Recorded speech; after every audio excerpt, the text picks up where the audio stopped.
Hey, there we go. We're back.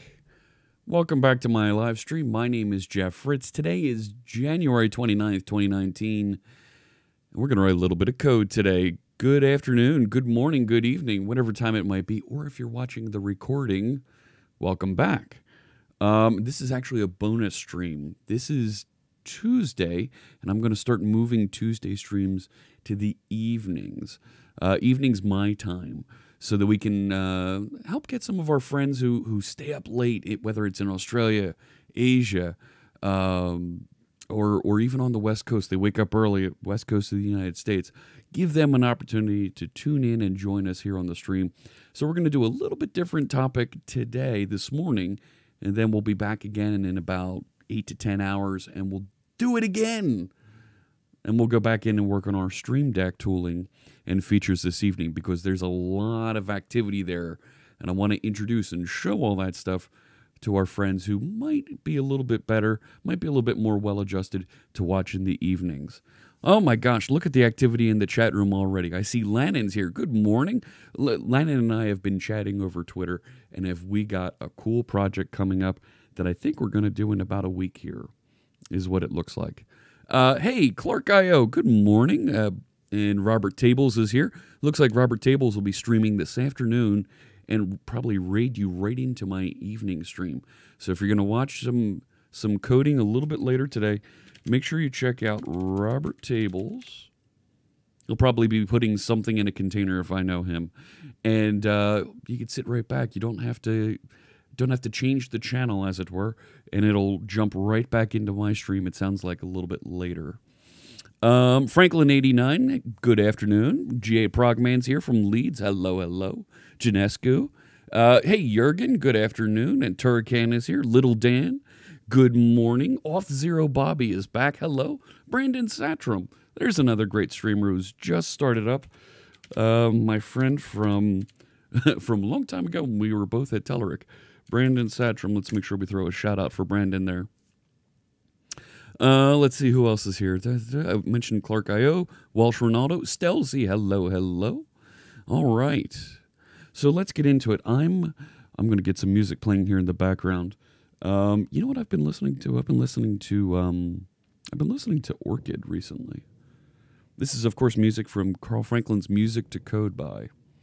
It's scientifically engineered. It's designed to get you in the groove, to get you in the flow, so that whatever task you may be working on, all the worries, all those things that are going on outside of whatever you're focusing on, just kind of fade away. So whether you're writing code, doing homework, or just chores around the house, it'll help you get focused and be productive. We want to thank Carl for letting him, for letting us listen to his music. It's amazing. Check it out at mtcb.pwop.com, or you can get a subscription to the app at musictoflowby.com. Thanks so much, Carl. We really appreciate it. Yeah, and I haven't posted Sunday stream yet. The folks at Twitch muted my intro music that I was playing, thinking that it was LL Cool J. It wasn't LL Cool J. It was actually a commercial from Comedy Central. But they muted right over the first 3 minutes of me talking as well. So I'm either going to get that fixed. I've downloaded that video. We may just re-record the audio for that 3 minutes and then post.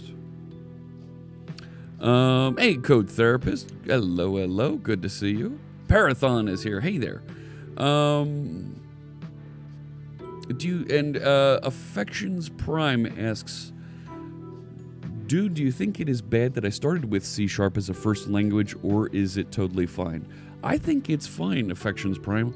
There's a lot that other languages have learned from C# that will give you a little bit of influence and insight into those other languages. Additionally, C# looks a lot like Java. It's not exactly the same, but it looks like. A lot of the structures that you'll see in C# are also in Java. You're going to have to learn a different series of objects, things that you can reference when you transfer your C# knowledge over to Java. But it's not too bad. Getting into JavaScript is a little bit different, but you're going to see similar structure in JavaScript as well. curly braces, semicolons, for loops, if statements, whiles. Those are all very, very similar. Modern JavaScript with futures and promises, function syntax are very similar. Very good point, Robert Tables. Yes. Derek Foreman, my left eyebrow has some green artifacts from the screen. Yeah, if I can get some of them popping up there. There it is. It happens because it's so close. Hey, Fierce Kittens is here. Hello, hello. No problem, Affections Prime. So, C# really is a Swiss Army knife of a language that you can use for all kinds of different things, whether it's the cloud, whether it's web applications, building things on the server side, Windows desktop applications, mobile applications using the Xamarin framework, IoT devices you can program towards. You can really use it for anything, and there's a very active development team that is building and evolving the language. You don't see a paid, hired organization doing that for many of the other programming languages. Box Staller, thank you for the follow, and I think I missed Float as TV. Thank you for the follow as well. Let's wander over here. There we go. I've pushed out the Rainbow Beard Challenge again, and if we get to 7,000 before Build, Microsoft Build conference it'll be in May. If we can get 7,000 before then, I will do a Rainbow Beard again for Microsoft Build, where I'm sure a number of folks that are here watching may attend. That'll be a lot of fun. Is the Roslyn code in a repository? Not yet, Derek. Let me introduce the project, and we'll get into that in just a second. Sinclair Nader says C# is wonderful. Weirdly enough, I learned C# after PowerShell. That is a little strange. Thank you, Affections Prime. I appreciate the follow. Beard still looks a bit purple there to me. No, I've washed it out. It's quite washed out. You have to learn to program which language is not very important. Yeah, I can agree with that, Stelzy. There's definitely something to be said about which language, what you want to do with your languages. If you want to get into game programming, C++ is going to be the absolute best way to go. There is so much to learn there.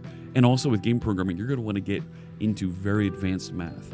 You're going to want to learn physics. You're going to want to learn a bit of trigonometry, calculus, because things like as simple as when you fire a shot in a first-person shooter, right?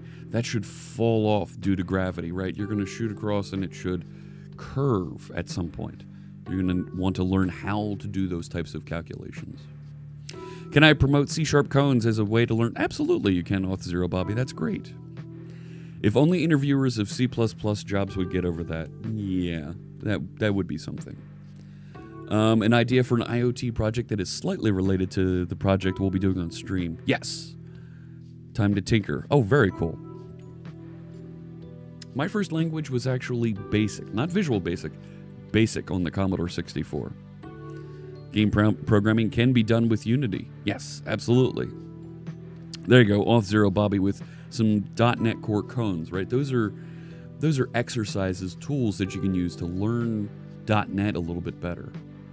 So check those out. Thank you so much for sharing that link, Auth0 Bobby. I really appreciate you dropping that in the chat there for folks. Kelvin Duels, greetings. Hello, hello. All right. So, yeah, there you go. A couple folks with Commodore 64 Basic, yeah. So, and then evolving from there, and then I got into Fortran 77. Fortran 77. Oh my gosh. Inconceivable! It was rough. Am I going to do any MLNet sessions? I don't have any on my current schedule, but we might get to it. Interviewers be like, what happens if you static cast from one class to another and they both share the same base class? Yeah. Not Fallout 76, Fortran. All right. I want to talk a little bit about analyzing some of the comments that we've been doing here. So I went and found this article. This is from John Kerner. And it talks about analyzing comments. And I wanted to go get involved with and use the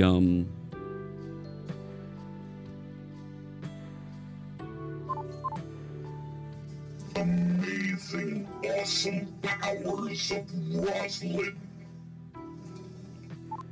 How's that? And learn about analyzing comments in our code, because we've run into this issue. We've been doing our cheer graffiti now for it's about 3 months. And hey Hugo, we're actually going to do double stream here today, so it's going to be a heck of a lot of fun. Biaco. Hello. So what I ran into is we've been doing this cheer graffiti, and let's go over so you can see the code, and then we'll talk about doing some of this editing. And it's not even that project. Let me open one of our other projects. I'll open the Stream Deck Toolkit. We're not going to work on this code today, but I want to show this code. Inside of classes like my sample plugin, we've done things like this, where thanks to your cheers, when you cheer more than 100 bits, I drop a comment into our code that says, hey, these folks supported the development of this class, of this file, on this date with this many bits, right? And it's a way to recognize you and to thank you for your support and to let that carry on and be there in the code. Oh, thank you for the host, Brandon. I appreciate that. I'm not sure that's going to pop up on my event list. It only pops up if there's a few folks watching from the other channels. But thank you. I appreciate that. Never going to diss Fortran there, Stelzy. Fortran's a big part of my learning experience. So I put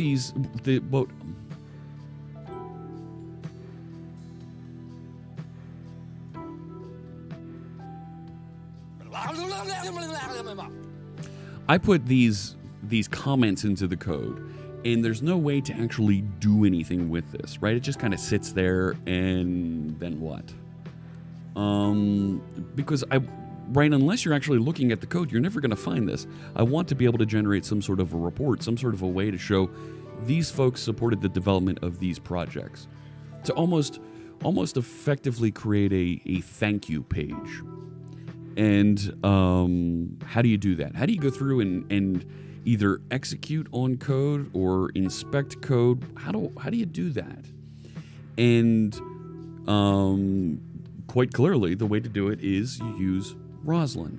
Now, Roslyn is an open source project that was built, and it was built over several years to be the new .NET compilers.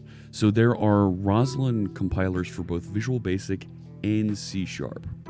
Yes, kind of like a contributors page in GitHub, but better. Absolutely. That's a great way to describe it there, Robert Tables. And I want to show my thanks and my support for your support for contributing to our community. So more than just having this here, I want to show some thanks. Now, I don't necessarily want to show and say, oh, well, Auth0 Bobby cheered 2,500 bits and put that on the report. But I would like to show it ordered by here's how much folks have supported as kind of a contributors page. So that when we get about a year out, we can say, you know what? Look at all the great support we got for building a plugin in January 2019. So we're going to use some, yes, oh my gosh, we're going to use some Roslyn magic powers. And we're going to unpack all of our code, analyze and see what's so great about what's in here, and have a pretty cool report that goes into a bit of a contributing file for this. So the first piece to do here is going to be, let's write some Roslyn code to analyze our code files and start pulling out and figuring out, okay, here's what we can do with these things. Could retroactively be used to compute the quarterly cheering activity, what cheeries got what. Actually, Robert Tables, I have some other reports from Twitch that already do that. Is that Jizai? Welcome, good morning. Engaging lurk mode. I completely understand. Janescu, that is not lost on me. I want to make sure. Yes. So the idea of a Stream Deck Roslyn analyzer. So we've been working on this project, this Stream Deck toolkit, which is going to be more than just a library. We've got a template, we've got a series of unit tests, but I think a Roslyn analyzer, a collection of analyzers to go along with that, are going to be quite impressive to help provide some guidance and to also get some feedback, get some automated input from our friends at Elgato and Corsair to recommend as you're building a plugin, the end developer that's building plugins, give them appropriate guidance to ensure that they're building it with best practices. So it's a great idea, and I don't want to lose that. Can you do me a favor, Janescu, and open an issue in this Stream Deck Toolkit repository suggesting Roslyn analyzers, and let's look at spinning that out as a project. I love how you can integrate with compilers to analyze code. Yes, it's very meta that we're going to use a compiler to analyze code that actually doesn't get compiled. It blows my mind. Speaking of, I forgot to mention I'm wearing a Penn State hat today. I'm wearing my Penn State hat today because my Nittany Lions went to New York City over this past weekend, played a game in Madison Square Garden, world's most famous arena, against those always pesky, those always tough Michigan Wolverines, and won. So I want to celebrate them. I want to recognize them. Very, very cool. I should start my stream 5 to 6 hours earlier. Actually, I'm going to be, Bianco, I'm going to be going again in about 8 hours at 6 p.m. my time, 2300 UTC, and I think it's like 10 a.m. Australian time. Hey, Svava? Yes, what mischief? Oh, we've got mischief planned. Yeah, so, and Robert Tables is mentioning, so we've built a little bit here around this toolkit. He's working on a little bit with the Stream Deck emulator. So that's a tool that allows folks to emulate the behavior of the Stream Deck and the application by sending commands from it into your plugins to test how that works. He's putting some work around putting it into a Docker container along with some of our friends in Discord. You can always sign up for our Discord server. And what you're going to be able to do as we get through that process is build integration tests automated integration tests between your plugin and the emulator so you can figure out if everything's working properly. So check out Robert Tables. He's poking around that. So is our friends Carrie Payette. I've seen Hugo talking about that. Really neat stuff coming with that. Thank you, Auth0 Bobby, for the link to the Discord. All right, so these are the cheers. How do we analyze that? How do we do something with this? Ops, is that supposed to be Ops Shooter? Thank you for the follow. I appreciate you joining us. So how do we analyze this code? Here's what I'm going to do. Just so that we kind of have this side by side and we can see it. I don't necessarily want to have Visual Studio open the whole time, but I'm going to copy the first handful of lines of code here. Okay. And I'm going to paste these into Notepad. And Notepad went onto another screen. Way to go. Thanks so much. All right. So let's put Notepad over here. Today I'm using Visual Studio 2019. This is Visual Studio 2019 Preview 2. This is available for folks to download and try. It's free to use. Where is it? Turn off word wrap. Download it, test it, see what you think about it. It installs side by side with Visual Studio 2017, Visual Studio 2015. It will not affect your current installs. Check it out. There's a link to download Visual Studio 2019 just below me here on the wall on the Twitch channel. What is the Rainbow Beard build? Did I do that? Did I not update my channel properly? Stand by for action. Oh, yeah, it is. It's there. It's okay. Here's what we're gonna do. Rainbow. So I've dyed my beard rainbow colored. I did it last week, actually. If we get to 7,000 followers before May, I will dye my beard rainbow for Microsoft Build. Need a second screen, teaching yourself Flexbox Grid on one desktop area and listening to the stream on another. Yeah. Time zone of global streams is hard. Yeah, it is. But think about the folks in Australia who are staying up late to watch this one, right? So we want to make sure that everybody gets a chance to see this. Dee Dee will dye her beard in solidarity. And you blew it! What? What? Getting to watch a weekday stream due to incremental weather alert here in ATL. Oh, very cool. Now wait, you're going to have incremental weather in Atlanta the week of the Super Bowl. Inclemental weather. That's, interesting. That's very interesting. I don't know about purple. I might have, I can't say. I got to be careful I don't say too much. So I'm using Visual Studio 2019. There it is. Let me show you. I started a project last night, and I was thrilled with how fast I could bop through this and really learn something. I'm going to modify my scroll bar options here. We turned this on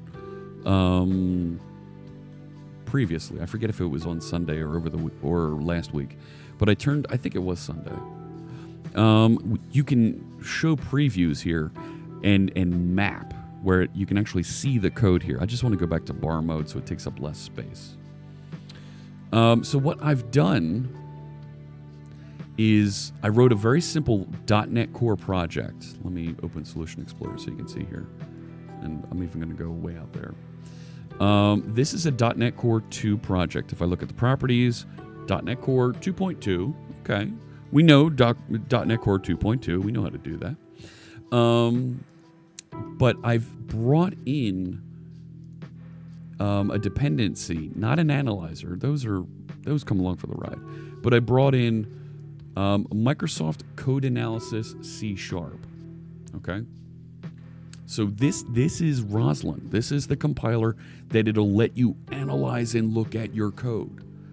Now, I just mocked something up for a minimum viable. I just wanted to see if I could get this to work. And I took that, this blog post, and let me copy and put this into the chat room there so folks can get this. Is there a reason why I didn't take the SDK template? No reason. Wanted to start blank and build up from there.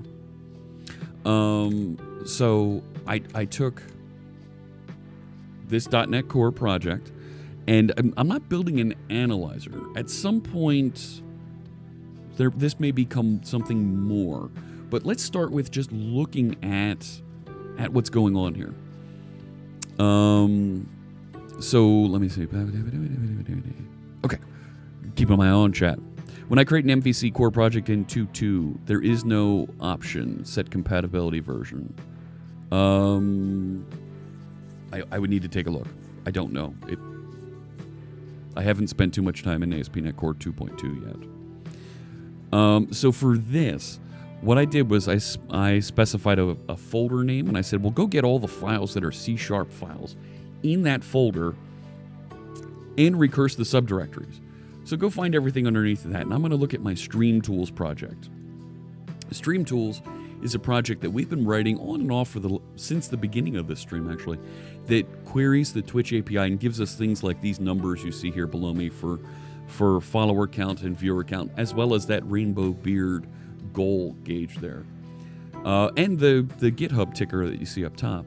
So let's go look and see if we can find anything in there. But I want to make sure that we don't look at any of the generated code in the bin or object folders. So I'm using a where link statement here. Get files would return an array of file names. And I want to filter and say, well, don't include any where it's in the bin or object folders. So I use this predicate, right? This is called a where predicate in order to filter that out and then cast it back to an array. So I get that automatically available to me inside my collection of files. For each one of the files in my files, go read all the text out of it, and make sure we get just the name of the file. That what's being passed in here is the full file name and folder structure. How could you ignore all paths that are in the .gitignore? Let's come back, Stelzy. You're getting ahead of me here. I was just trying to do minimum viable. Get it working. But that's a neat idea. I want to come back to that. Here's where I kick in Roslyn, right? C# syntax tree, parse text. So I pass in, here's the text of the file, right? Here's the contents of it. And I get the compilation unit root, right? Give me, at the end of parsing all that text, give me the top of the file, and then let's go find all the trivia, all the stuff that's going on inside of it, where it's a multi-line comment or it's a single-line comment, and give me those rows as an array. It's not even a row; it's what they call a node, right? It's a piece of the code as broken up and identified by Roslyn. So if there are not any comment nodes, continue. So so here's another predicate that says if there's anything in here, and I threw a not in front of it, continue. For each node in there, where the string contains the word cheer, just write it out. Let's output that. Let's see what it does. So when I run this now, so this is looking at Stream Tools, and it's just going to output it. So here's what I get from Stream Tools. Now that's kind of small. Let's see if we can pump up the font size. That's a little bit better. So I can see I output, here's the file name, and then here's the cheers that came out. And then because I put the date in there, you see the dates. And you can also see there's a lot of crazy formats here. Can I do a begins with? I could, but it's in different formats. So it's right. It's not quite. It's not standardized. Can't even lurk. Oh no, we'll try and catch up before this evening's mischief. All right, take care, Lee. But then to do cheer, we could do something like that, certainly. But this is the format that we have already, right? We could do some other things like that in the future, absolutely. So what am I going to do with this data, right? So I've analyzed, I've got this for that project. What I'd like to do is analyze my projects and then push this over into some repository that I can then generate those reports out of, right? I can generate that thank you page from. And I really only need to generate the thank you page every time that there's a new pull request merged. So do you see where I'm going? I think there's a little bit of fun to be had here, taking a look at how we can improve things, how we can interact and pull some of this data out. Eddie Bolo, what is my G Fuel flavor? Today, right now, Eddie, I am, and I hope I'm pronouncing that right. Let me know, and I'll make sure. I'm drinking black on blackberry right now. I'll even grab. I have the tub here. There we go, with the doc on the cover. Right. Let's see if we can. There you go. Black on blackberry. Which is nice. It's got a nice berry flavor, but not tart. It's good. A DevOps pipeline build triggered by a merged PR. Or I could put a function out there, an Azure function, that here's the merged PR event as a webhook, analyzes, sees if there's any new cheers, and then deploys. So you have that set up on one of your projects. Nice. Hey, Fretya. So there's a couple different ways that we can approach this. Clearly. And that's great. That is phenomenal. I'm not going to dig too far into those. Or even a GitHub action. Yeah, Lennon. So what I'm thinking is if we create a if we turn this into a .NET standard library and we pull out a cheer as a data point, right, as a record, and it's a date, it's a file, and it's a Twitch username. Those 3 points. Oh, and I'll also need the number of bits so that we can order them. And then save them into some sort of a repository. Done. Easy. We could put that into Azure Table Storage, and then after, if we partition per month, year of cheers, we won't see them change. Right? They'll get locked up. Yes, Auth0 Bobby. Perfect idea. A supporters.md in the repository.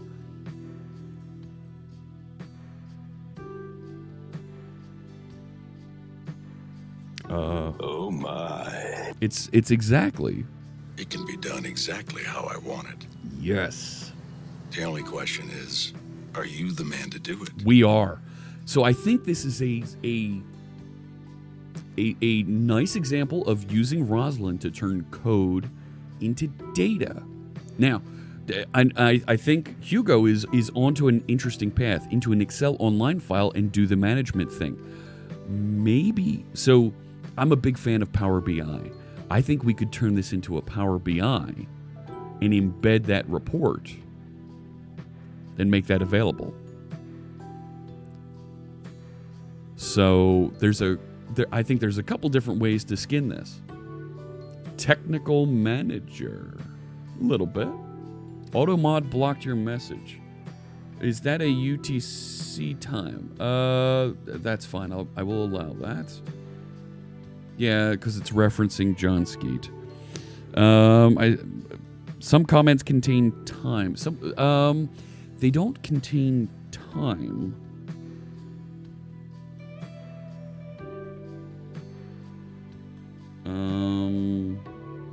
What the heck is this?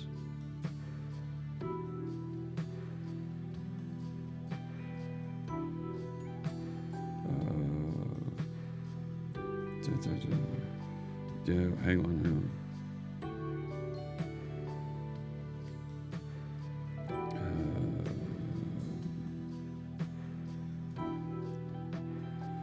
All right.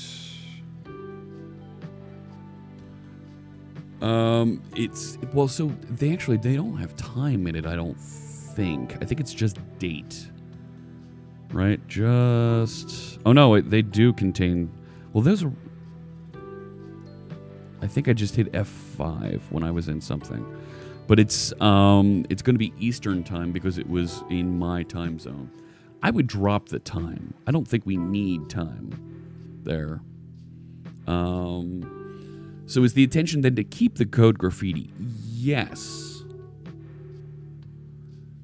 Yes, I think there is. The intention is to keep the code graffiti. I have a feeling that at some point archive it off. I'm not sure. There's right as we go along here, there may come a point where it makes sense to archive, to push into some sort of another location as the right to so that we have that supporters.md that goes with the project, and maybe once every 3 to 6 months push the graffiti out so that it's only in the supporters file. It's CSF time. That's right. It's at C# Fritz time. So that might be an interesting way to go, so that we have an archive, we have a report, and we show those supporters. So,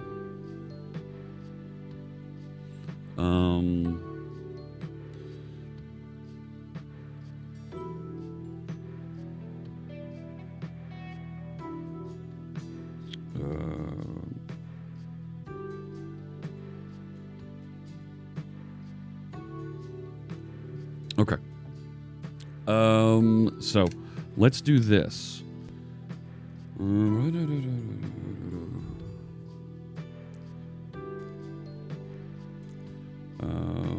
I'm talking to.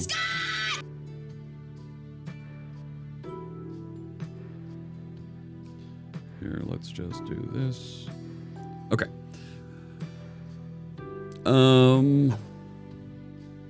So let's start pulling this together. It could be an indicator of a code smell. Well, that's interesting. If a single file has a distracting amount of code graffiti, you are editing that file too much and should break it up into smaller collaborating objects. That's interesting, Auth0 Bobby. Let's unpack that a little bit. If a file has a lot of edits, it's because it's brittle, it's fragile, we've had to fix it, we've had to change it. We've added lots of new features and it's evolved over time. There's a couple different ways to think of that, right? It's okay to edit files over time. Does it really matter if the date time is wrong? It was right once. Maybe. If someone of the Australian, European, or Asian time zones cheers on an evening stream for them, the cheer dates would be wrong.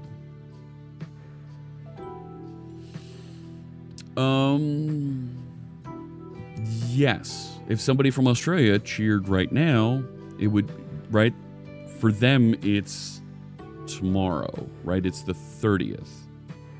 So it would be wrong. There's got to come a point where it's good enough, where it's close enough, you know? So they are recorded as I receive them. Yes. Fabio Silva, thanks for the follow. I appreciate you joining us. Welcome. We're over 5,100 already. We need to get to 7,000. We are well on our way to hitting this goal. If there are no Code Graffiti comments, does that mean the code is so bad you don't want to show it? No, it means that there were no cheers, and that's fine. It means that maybe we worked on that code before I brought the program on. It is local to me.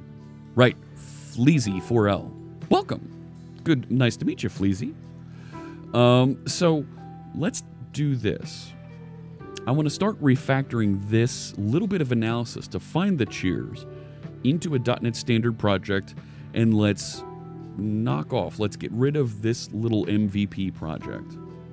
And then we can take steps to move that .NET Standard library into something triggered by a GitHub action. Maybe it's an Azure function. I like Azure functions. And go from there. See what else we can do. I think it's the first time someone not Portuguese says my name correctly first time. Oh, thank you, Fabio Silva. Wow. I appreciate the compliment there. Thank you. How about an Azure Logic app? Magnus. That might work. Is the date a critical point of data? The cheer amount and username, I think, are critical. The date is a nice-to-have element. We're not doing any critical calculation on it. That's a good point. We could in the future if we segmented by time frame. Yes. We could also use it in the we could also use it if we put the data into Azure Table Storage as a segment, right, as a partition key. That way, because I'm not going to be doing significant searching and querying and reporting. It's really going to be indexed on. It's going to be indexed on files. We would want the partition key to be maybe projects. That's another thing, right? We need the project in here as well. I love the ideas. Some really good things here. Let's start building a repository. Let's start putting this together. Repository, project.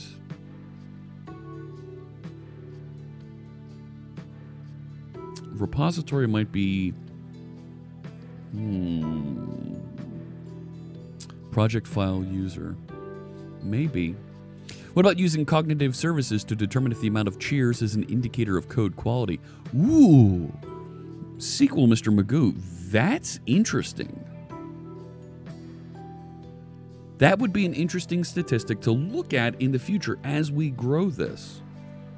I might want to look from the user perspective for the partition.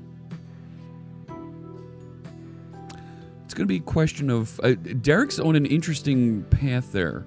It's depending on the reporting that we do, it will determine how we'd want to partition. Are we reporting per user or are we reporting per project? Thinking out loud, if we're going to generate a supporters.md file, I think it's per project or repository, because a repository has multiple projects. So I think that might be the way to go, Derek. It would be on a project. If we're going to generate, I like that idea of a supporters.md. And file is that glue in the middle. It is. Hey, Rambling Geek, thanks for joining us. Good morning. Good morning. I'm looking for a crazy sound effect to play for Rambling Geek arriving. Please stand by. Throw me a frickin' bone here. Because Rambling Geek has arrived. Let me throw a shout out to Rambling Geek here. So, Rambling Geek has been working on a magic mirror project that will, right? It's going to show your schedule. It's going to show some other interesting information. And he's been building that on his stream. Check it out. Just click through, throw a follow over there. It's free and easy to do, so you can see next time he's working on it. You ran really long, got really into the project over the weekend, and got some neat stuff accomplished in there. I popped in and out a couple times and saw what you were working on. So it's always free and easy to give somebody a follow, and who knows, you might find something that they're working on that you're interested in. Separate repository for cheers can't be good, so you don't trigger CI extra time for each commit. Ooh, DevLead's right. Separate repository for cheers. Hey, Carrie Payette's here. Hey, Carrie. We're going to get back into the Stream Deck later this afternoon, this evening. Think about a Blazor app that shows cognitive services based on cheer for projects using Azure Storage. Oh my gosh. Okay, we're going at some really neat places there. Let's start writing some code. Get the basic acquisition of the data starting and storing, and then we'll go from there and see where else we can take this. So I love the ideas. I love when we can brainstorm as a mob programming community here. Let's get some code together. Let me put a repository out there so that we can collaborate, so that we can start poking around, create some issues, log our ideas, and figure out which ones are good, which ones need to fall off. And of course, check out the Discord. I think the Discord link works here, the Discord command. Let me see if it does. Yes! If you click through to the Discord, we had a ton of discussion yesterday and the day before around the Stream Deck Tools project in a channel dedicated for that. If that's something you're interested in, working on that project, some of the comings and goings around that, some of the things we're going to be doing here on stream, make sure you join the Discord, click through, and put notifications on some of the channels that you might be interested in. And if this code analysis project grows a little bit, maybe we'll put a channel out there for that as well. This seems to be crowdsourced ideas stream. Yes, Stelzy, I think it might be. And actually, is Brandon still here? Is Brandon still here?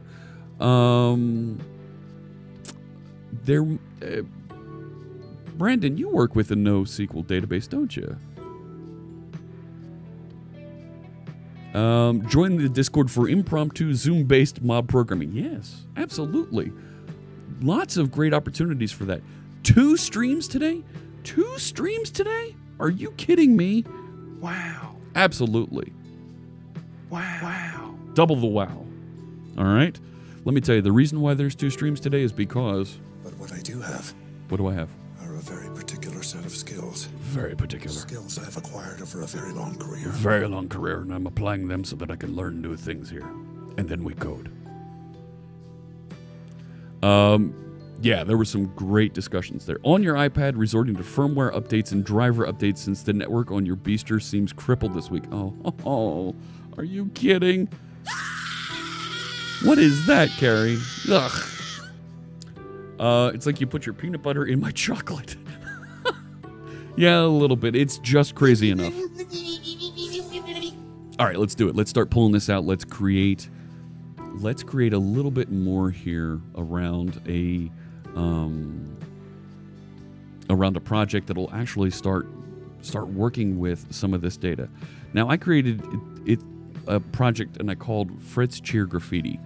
I'm going to close this. Okay. And I'm going to create a new project here. This is the new project dialog in Visual Studio 2019. Create new project. There we go. And I'm going to create a class library with .NET Standard. Here we go. Next. Before I go too much further, I want to name my project Cheer Graffiti. So I'm going to actually rename this to .old so that it's still out there.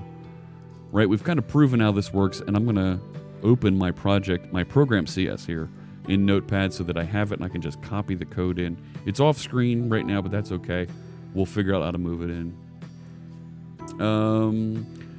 Fritz Cheer Graffiti. What makes graffiti when cheer comes? Well, so that's a whole nother thing we need to get into with the bot later, right, to fill the pipeline. We're going to get back into working on the bot in a few days here. I think the 2 streams are to bolster the stats for getting Twitch affiliate. It's partner, and it's not trying to bolster that. My numbers are there. The Twitch folks, I'm working with on a number of different things. Ledrolica? Help me out pronouncing that. Thank you so much for joining us. I appreciate the follow. Steve, you're getting a little sweaty there, Steve. Steve, come on, buddy. Clean things up here, all right? Fabio says, finally someone that knows that Notepad is the superior code editor. Oh my. That sounds like a challenge there, Fabio. That sounds like a challenge. You're throwing down here. I'm watching you. We'll get there. All right, so let's do this. I'm going to move that off screen so we can focus here. Now, my project name that I want to start off with here is Fritz Cheer... Too many F's. Cheer Graffiti. The solution name I'll leave as that, but I'm going to call this core, because I think we're going to end up building functions and things onto this. But the core functionality that does the analysis, I'm going to put inside here based on what I figured out in that minimum viable .NET Core console app. So let's do that. Let's create this, pump this out, and start working. That was fast. Fritz Cheeralizer. Now, Hugo, that's naming like my friend Miguel Diacaza would call this. The Fritz Cheeralizer 5000. Yeah. No. That was the new project dialog of Visual Studio 2019, yes. And I got to make sure I call out that I reference Thursday. If you check out the events tab up at the top, the general manager for Visual Studio and.NET, John Montgomery, is going to be joining us. And we're going to be talking about the new interview framework that Microsoft is using in our developer division to interview engineers and program managers and bring folks in. We're moving away from, and I know Fierce Kittens is going to be happy to hear this, we're moving away from the whiteboard interview. Hey, why don't you go up to the whiteboard and show me some pseudocode that will reverse a string. No. It's folks that have been through the new interview framework that we're using. They're really encouraged by it. They feel empowered. They appreciate the attention that Microsoft is paying to hiring developers, hiring technical folks, and getting them into the process quick and easy. So we're going to talk about better interviewing practices for recruiting engineers and program managers. We're going to talk a little bit about growing your software career and what that means inside of the world's largest software company. What's that look like? How do people go about that? And what could we do as folks who maybe don't work for Microsoft to grow our careers? And maybe we'll get him to talk a little bit about Visual Studio 2019. It should be an exciting stream, Magnus. I hope you join me on Thursday for that. And that'll be at this time, 10 a.m. Eastern, 7 a.m. Pacific, 1500 UTC. And it doesn't sound as scary, not at all. That anarchist dog. Good morning, good afternoon, cheerio, good to see you. It's Magnus. Now, which Magnus is that? Just setting an Outlook reminder to make sure you don't get in late again. So you can you can actually, if you click through to the event, if you click through to the to the events tab up at the top, you'll see there's a remind me button. You can click for that, and it'll put that on your calendar. Non-scary interviews, 100 bits. Thank you so much, Gary. Look at this. This is, how's this for meta? I'm going to put a cheer inside of this, right? Look at this. Cheer 100 from Carrie, and it is January 2019. There we go. All right. So I need a couple things. Let's see. This is going to do the analysis. So let's come up here, right click, manage NuGet packages. And I needed, it was the C# something. C#. No, not Microsoft C#. Microsoft Code Analysis C#. That's it. So this runs on, where is it? I'm looking for dependencies. Microsoft Code Analysis Common. So we should be good there. How about a code snippet for the graffiti? That's a really good idea, Code Therapist. It's cheers and compilers all the way down. It is. Ring ding ding ding dingering edding. Gearing ding ding ding dingering edding. Gearing ding ding ding dingering edding. That's great. Thank you so much, Gary. I'm just going to update that. Is that wow? Pooj? Is that Pooj? Pooji? Help me pronounce that. But hello, how you doing? We should create a code snippet for this.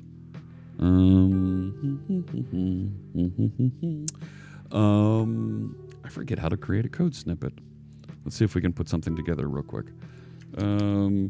Create Visual Studio Code Snippet. Found me on the Twitch Dev Discord. Oh, thank you for joining us.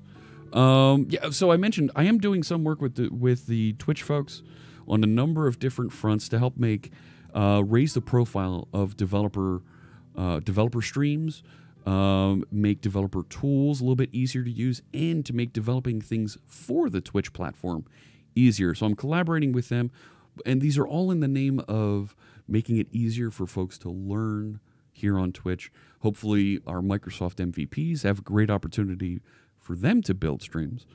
And folks pay attention to more streams out here so they can be educated and grow. I think that's a tremendous opportunity for everybody. Creating and using code snippets in Visual Studio. This is from Code Project. Let's see how that looks. Because I completely forget how to do this. Change the name of the default snippet file 1, blah, blah, blah, blah, blah, blah, blah, blah, blah, blah. Highlight the code you added, right click, and export as snippet. Ooh, look at this. Code Therapist has a link for us. Love to help promote what I'm doing with Twitch. It's coming, Dee. Oh, it's coming. I've been having phone calls with folks at Twitch about once a week, and we're growing. We're building things here that hopefully help everybody grow. C# code snippets. Yeah, we want to be able to say insert code snippet, right? And there's some of the examples of code snippets you might see, and you can use both in Visual Studio and Visual Studio Code, or things like the property snippet. I use this all the time. You type prop, tab, and it generates an automatic property, and it mouses over the things. It highlights the things that you need to change, right? So I can do string, name, enter, and then it puts me at the end of the line. Easy. Benefice, thank you so much for that tier 1 sub. 8 months in a row. I really appreciate that. And Bill and Steve, you're getting a little crazy there dancing. So let's see if we can put together a quick snippet for the cheers, and then so that I start to standardize the format, because as we saw, I haven't been too faithful on having a common format on this. Default code snippets, yeah, that's nice. I want to create code snippets. You surround with code snippet functions. I want to create my own code snippets. Oh wait, it's Create code snippets. There we go. Walk through. Create a code snippet. Snippet template. Ugh. Create a new XML file in Visual Studio. Add the template shown above. Fill in the title of the snippet. Hello World VB. Okay.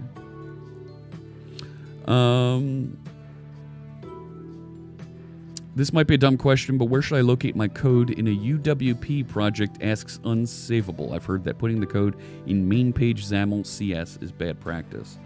Well, folks that are telling you that that's a bad practice, they may be trying to get you to use a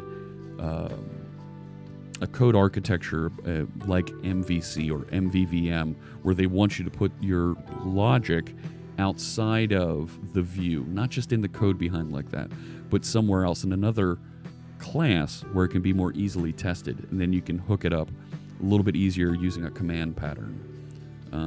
Those types of things. I don't do much work in UWP, but that's the direction I hear people suggest you should go. When they suggest that, they want you to do those types of interactions. All right. So this wants me to create an XML file. You're welcome, Unsavable. I hope that was the right answer. I know there's some other folks here that do a bit more UWP than I do. Like I know Carrie does. Dee has some insight into that type of thing. Brandon probably has a little bit of insight. Please feel free to chime in and let me know. All right, so this is saying just create an XML file and export and do whatever. Replacements, that's what I want to get to. This is gonna get annoying. All right, let's see if I can just do this real quick so that I get that standard format. I want a new file. New file. Prism is a good project to look at, absolutely. And MVVM Lite as well. Right-click thing works, I think.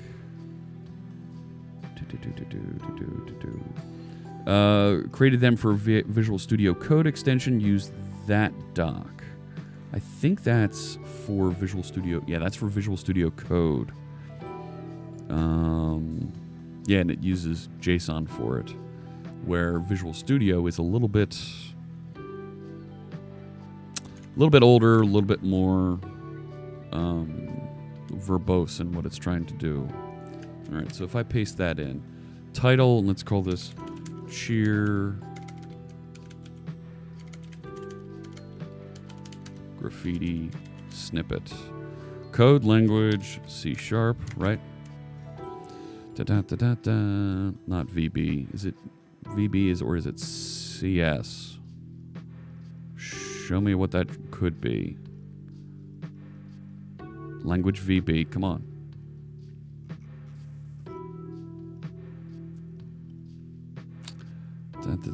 Schema reference. Assembly name, author name, code. Looks like $ is the... Okay, attributes, C#. Rats.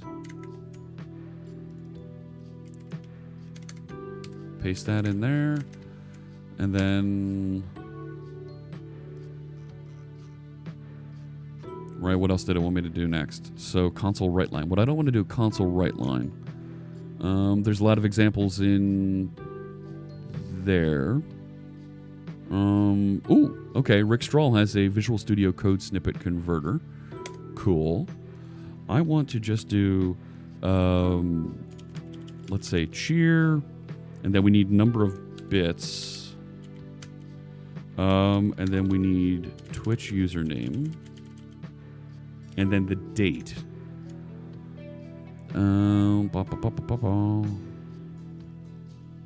References and imports. I don't need references and imports. No. Replacements. You may want parts of your to be replaced by the user. For example, if you want to add variable and want the user to replace the variable with one in the current project. Open your snippet. Our example uses a SQL connection string. Ugh. Declare a literal replacement. Add a declarations element under the snippet element and add a literal element with sub-elements for the ID, tooltip, and default value for the replacement. All right. In your header, you'll want this shortcut, cheer, shortcut. Ooh, yeah, we're going to want that.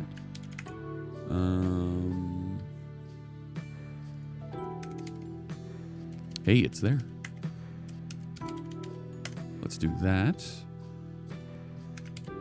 Right? I need declarations inside, under the snippet element. Under. So declarations under the snippet. Okay, so that tells me this goes there. Right? Not this. I'm going to want bits. Number of bits cheered, default. Something like that. Why is it saying declaration shouldn't be there? Where should it be? It should be in there. I knew it. No. You didn't do it right, Jeff. No. I don't want to save yet. In your code section, you'll reference replacements with surrounding dollar signs. Okay. So bits. So we're going to do that. And I'm going to need another one of these for Twitch username. Okay. User who cheered. Well, it's not user. Viewer who cheered. Default. Me. RAVN. Just woke up 3 a.m. in Australia. Oh my gosh. We'll be back a little bit later. All right. Let's see. So, I don't want to save yet. Save the snippet. Save it where?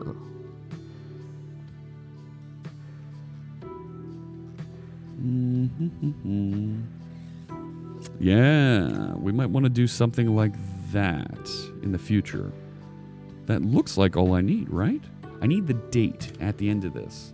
Is there a way that I can force it to calculate the date?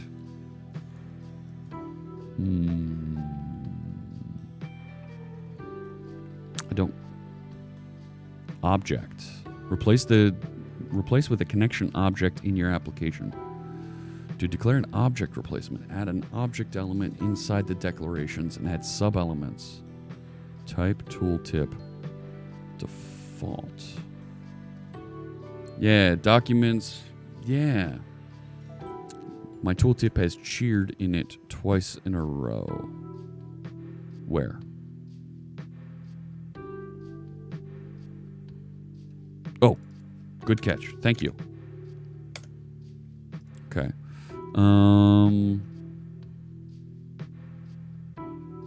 Where the replacements are highlighted in light orange, choose tab to navigate from one to the other.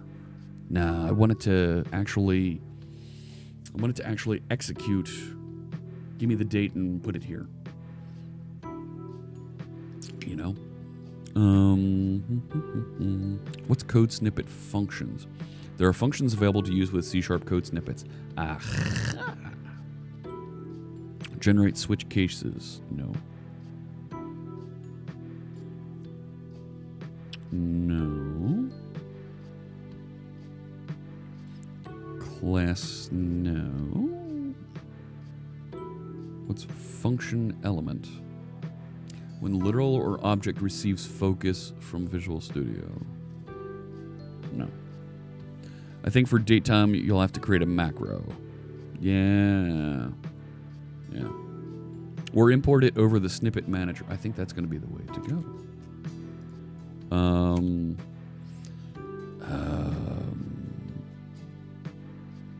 Let's start with that. So I'm going to save this. Sure. Let's call this cheer snippet. So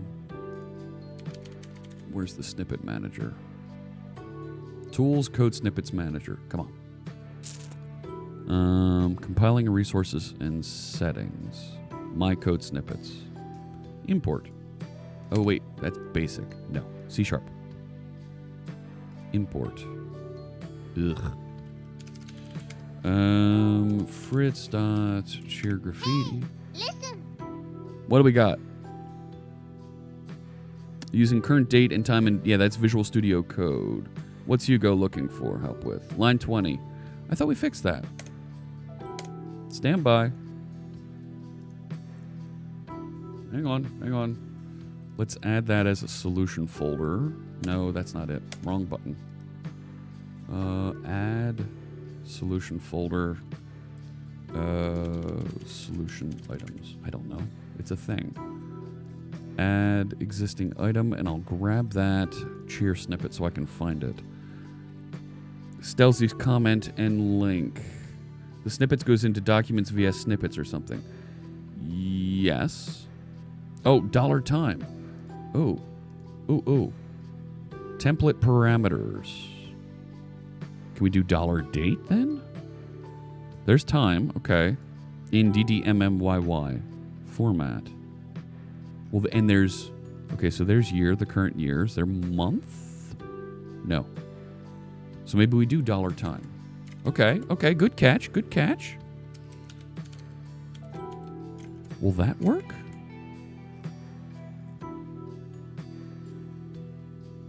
You can replace values in your template when the template is instantiated. How's that going to pick up? You can do a method. See your other link. Function name. The function element is only supported in C# code snippets. Well, that's where I'm going. So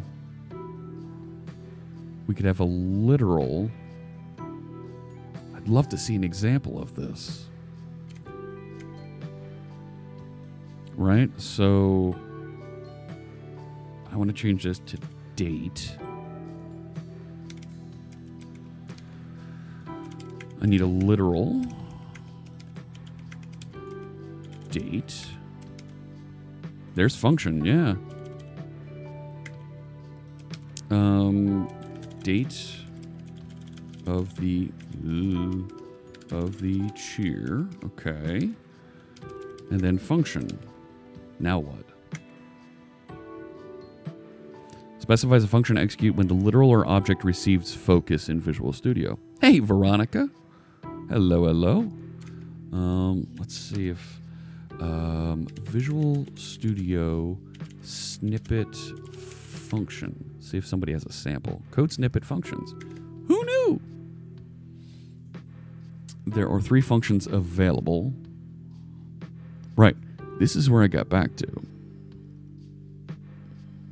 Snippet types expansion. Oh, wow. Is that Tuthothan? Welcome. Thank you for the follow. I appreciate you joining. You can do a method. So here's code down here with a switch statement.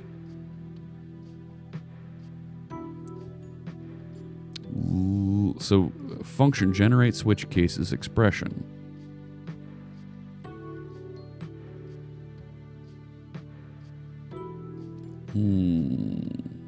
Right, code I think is the code that we're inserting, right?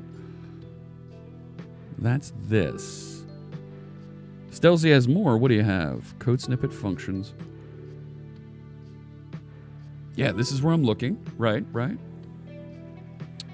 But I don't see this being able to execute a date.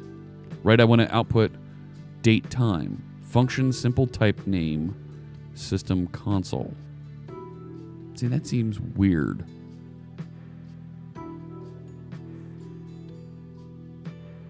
Yeah. Right, that's not executing. That's the code that it's going to drop in.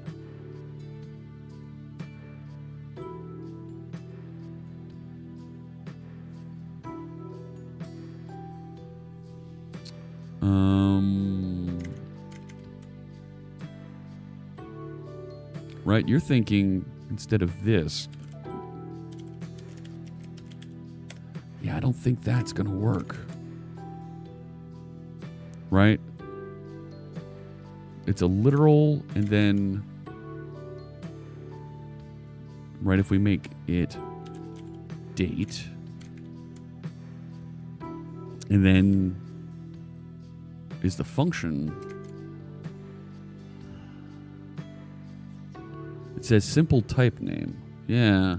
I don't know if we're going to be able to get it to execute that code.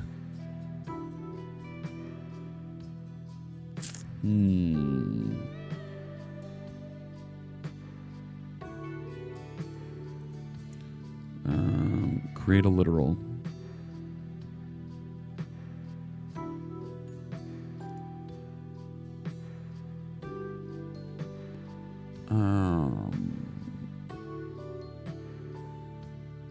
The answer is resharper live templates, camel, class name, prop selected, and yeah. Oh, there we go. Oh, Derek might have something. There is no datetime functions available for snippet, but here's a macro that'll insert the current date time. Yeah, then you're going to need to bind the macro. But that's from 2009. Macros aren't in Visual Studio anymore. So I think I'm going to need to just put this in as a literal and fill it in on the fly as I go through here. So default January 1, 2019. And it's something like that. So now, right, with this saved, I should be able to, let's import this into the snippet manager. Code snippet manager for C#, import cdev, Fritz, Cheer Graffiti.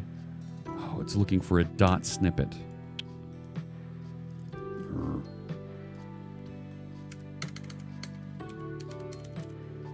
Like that, right? And then can I right click and say import? No. Go back to it. Snippet manager. Chubbard22, thanks so much. I appreciate the follow. Oh, I could do my own expansion. That's not bad.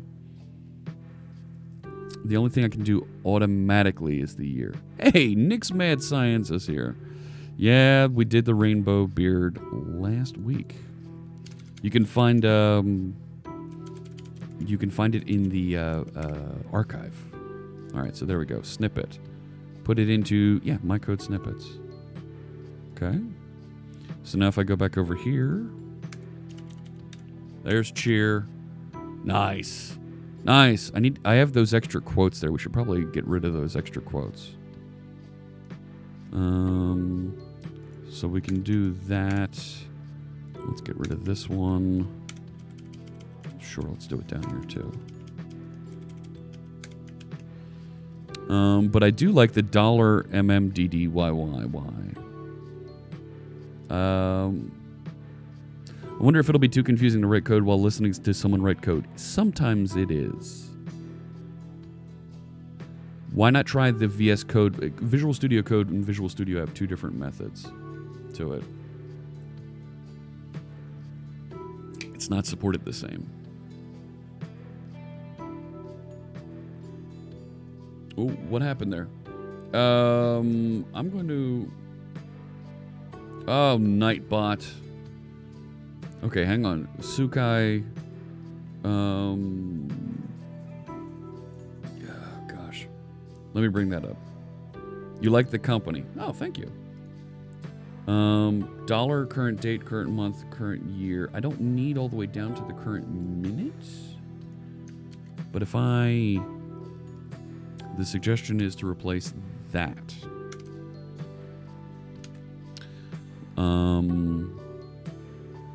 Will that work?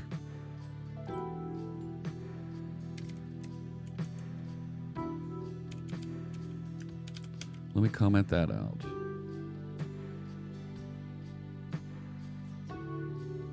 That won't... Will it actually read it? And like parse it? What was it? Control KB? Oh, wrong. No. Over here. I can't remove it. Why can't I remove it? I'm going to re-import is what I'm going to do.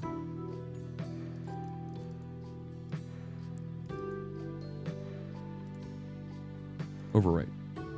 Okay. Okay, so now if I come back up here. Now, see, it doesn't expand it. But it's not bad. If we make it $DD, so we're going to do this in day, month, year format, right?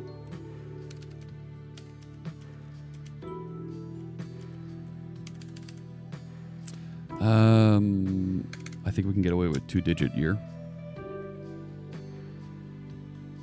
I think we can do that.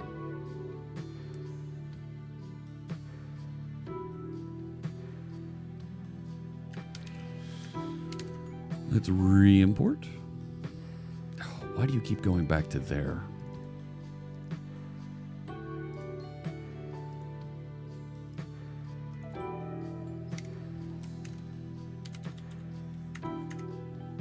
No, it's still putting this double slash there. It's, I need to give it the literals.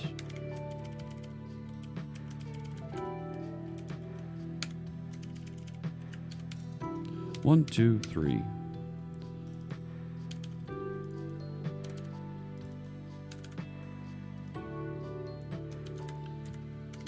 Day of the cheer. Let's make this 01. Month of the cheer. Now we'll cross that problem in many, many, many years. 1. Year of the cheer. Year of the cheer. And we'll start it with 19. Let's re-import. And then I want to get into actually writing some of this Roslyn code. You know what I mean? Get out of the snippet. Stop rat-holing on this.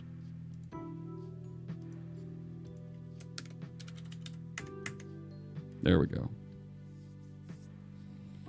Yep, 100 by me, and on today's 29th. Good. Done. Boom. In 81 years, I'll have to update all the cheers, and it'll be confusing. In 81 years, I'm going to be worm food. Okay? Let's get that straight.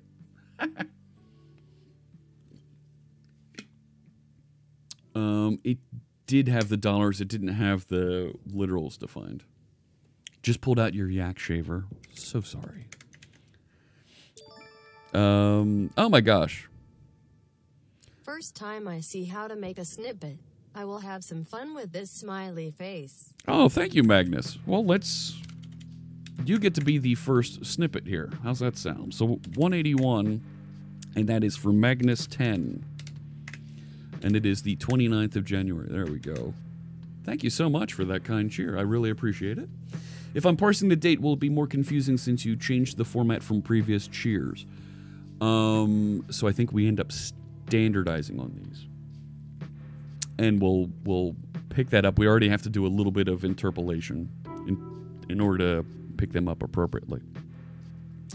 Let's change this one so that it's similarly named. All right, so let's create a cheer data point, right? So we know that, let's put in here, username. So we have the username. And int, the bits of the cheer, and the date. So date time. Let's call this. Let's just call it date. Sure would be nice if we put some documentation. User who cheered.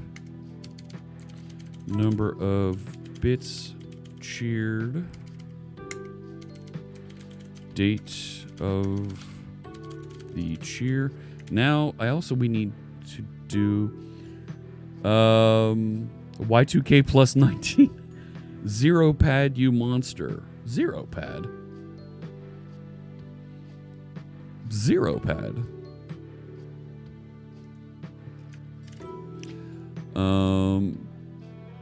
Zero pad the month.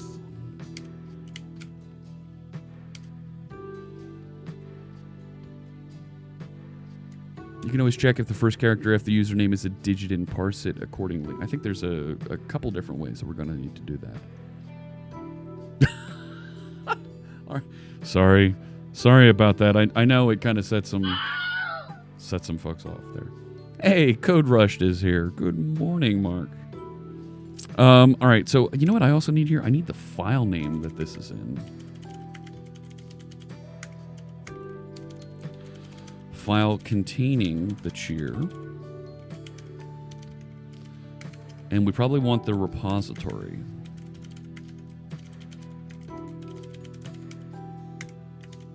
Oops. Oh, come on now. Repository. Repository containing the project with the cheer.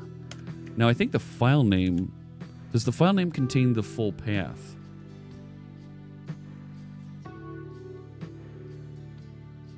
You like the file name with a capital N? I could buy that. I can buy that. Sure thing, Alex. We'll make that happen.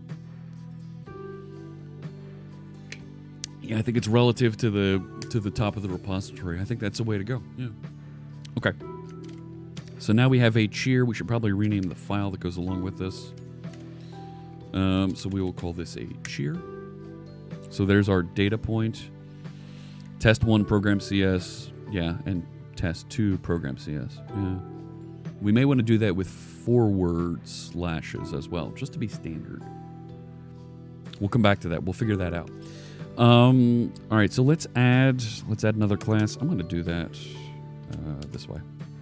That's better. I like using the hotkey for that.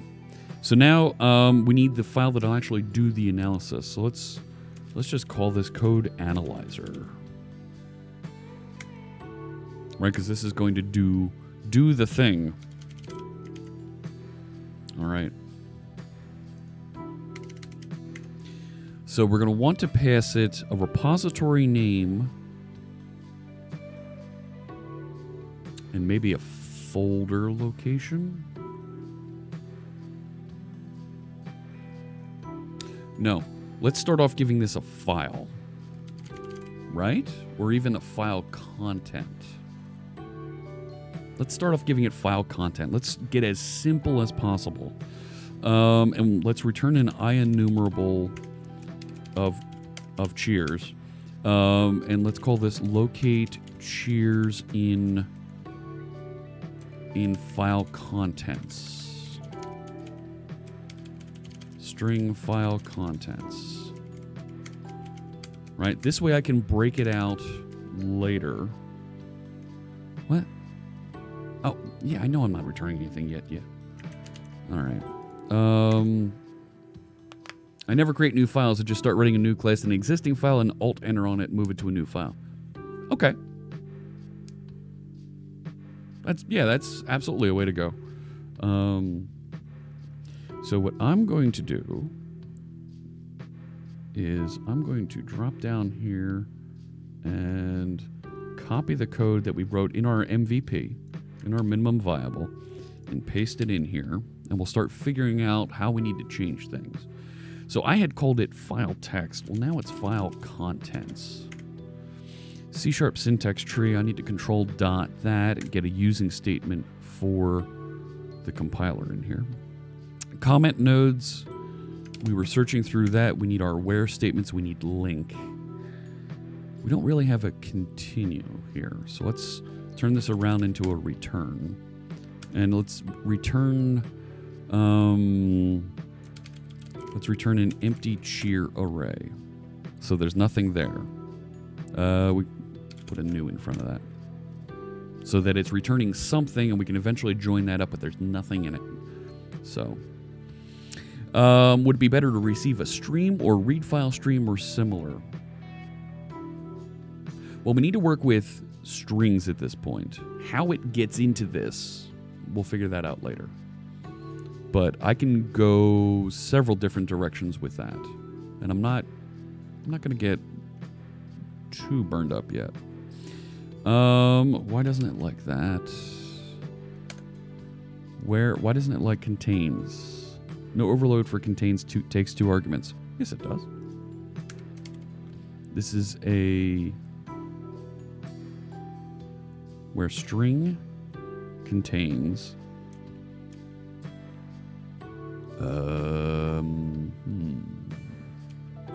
and I should be able to give it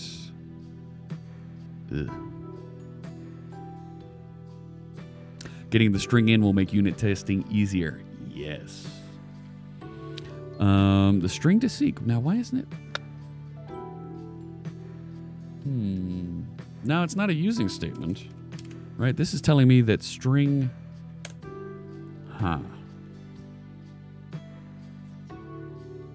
In .NET Standard, right?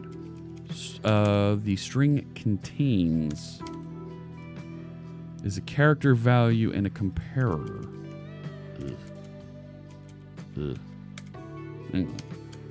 No, not length.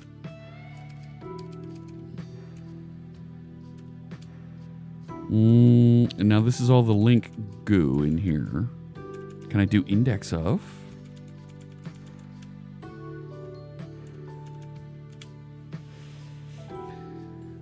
Right, can we do index of and say it's greater than or equal to 0? What did Lennon say here? Is there a static string contains? I don't think there is. String dot no.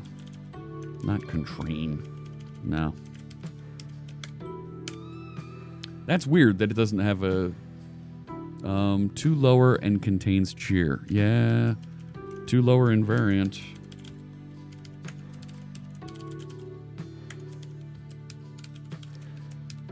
Which is going to do a little bit of work here, but I think we're going to be okay with that. Okay, so that finds it. Now we got to start pulling this up. We're setting sail on Docker. Oh, look at that. Is that, Robert Tables, is that your emote? Very nice. All right, so I've got that. Now I need to turn this into, got approved today. Congratulations. So now we need to create our cheers that we're going to pop out here. So let's call this out cheers, and let's make that a list of type cheer, so we can add to it. Now we need to do that parsing to figure out all the weird ways that I formatted a cheer and stick it in there. So there's a date, there's a number, and there's a username and the word cheer. All right. All right. So let's think this through. Let's do this. Outcheers.add parse cheer node dot toString. I'm going to delegate that. I'm going to push it off somewhere else. Let's create a private method here that will actually parse and identify the cheers. Regex might be a good way to go here, Welsh Ronaldo, and I'm not opposed to it. Let's call this cheer text. And I'm okay with making this public. In fact, let's make it public static. And let's write a unit test. All of the emotes. Look at that. Lannon's collecting them all. Oh my gosh. Me, Suze, Brian, and Robert Tables there. Very cool. Yeah, like Pokemon. Oh my gosh. Let me write a unit test project. New project. Right. Does it have test in my MS test project unit test with .NET Framework X unit test project for .NET Core? Perfect. Next. And let's call this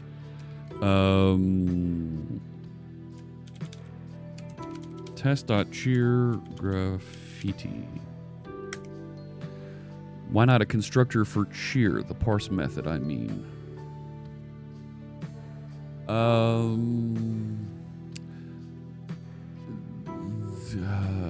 That's not bad. That's not bad either. I can buy that. I can buy that. Anybody have a good reason why this shouldn't be here and instead make it a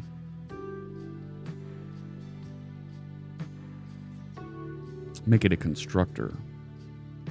That's not bad. So if it's like that, that's not bad. And then generate that constructor.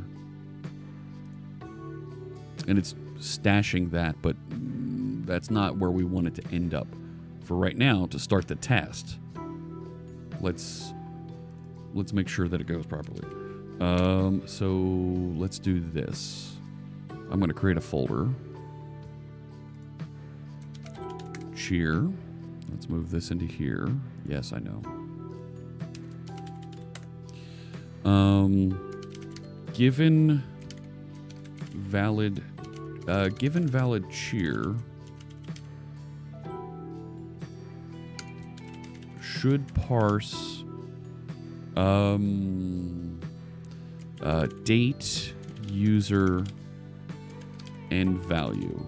All right.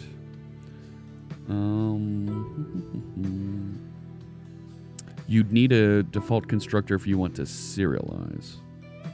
Oh, thank you, viewer. What do we got here? Okay.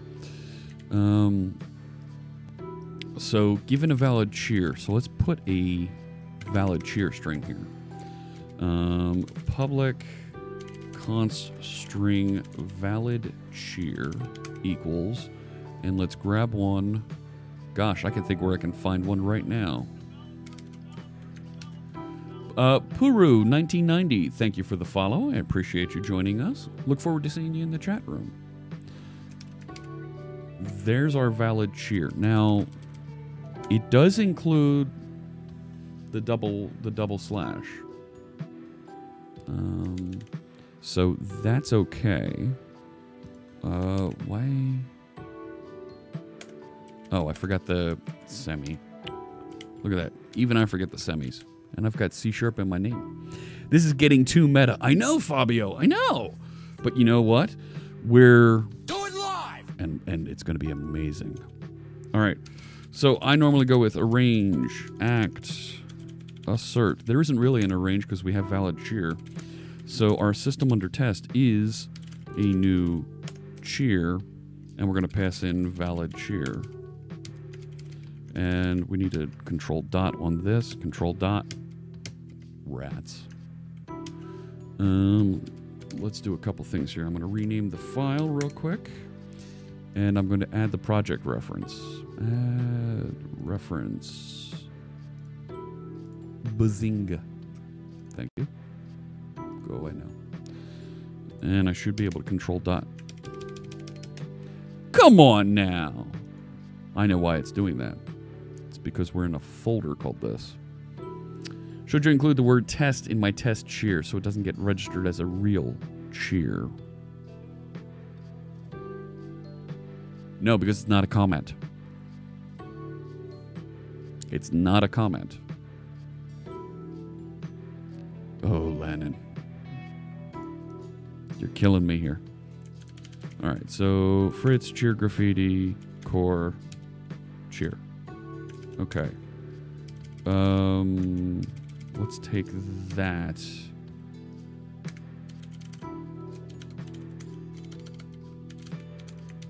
Let's do that. So now I can say, there we go. All right. So now I want to assert. Assert. I would say R equal by accident up front. So expected is going to be carry. And we're actually going to inspect.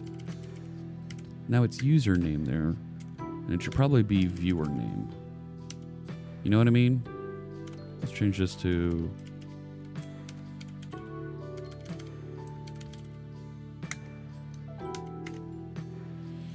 And then, right, that's how we'll figure out, right, that it did these correctly.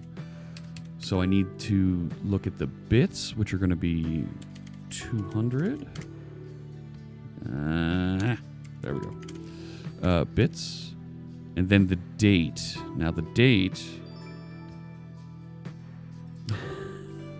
Whoops, it just slipped. Thank you, Landon. Oh, check this out. I'm going to use the cheer snippet for Landon's cheer there. And that's on the 29th. Very cool. Thank you so much for that. So this will be new date time. All right. So year is 2019. 1/29. Now, why don't you like that?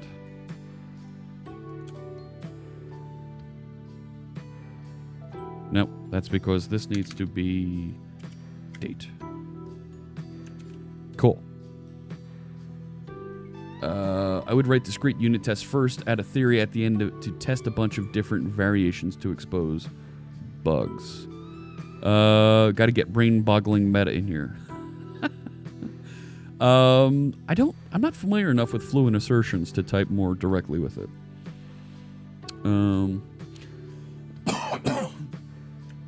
Let's see if we can get that to parse correctly for us. So I'm going to turn on live unit testing. So live unit testing is a feature in Visual Studio 2017 and 2019 where it'll automatically run my unit tests for me as the code underneath the test changes, and I can actually watch. Come here, you. I'm going to dock you over here. So that should get running here. Come on. Come on. Right? Tools. Test. Live unit testing. Should be running. Nothing. Metadata file. Not all code paths return a value. Well, that's why it didn't. Oh, I got to return. Now it should run the tests. Right? You can't see it. Just over my shoulder here, the little thing is running there. And now, there we go. All right. So now we can see it's not properly running it. So exactly. Now it knows that it's broken.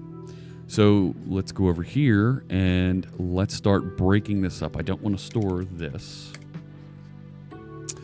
So we want to look and we want to find the number of bits and we want to find the user. Now that if we do the analysis here, right? So let's call this the cheer text. So if the cheer text is, well, let's remove the word cheer.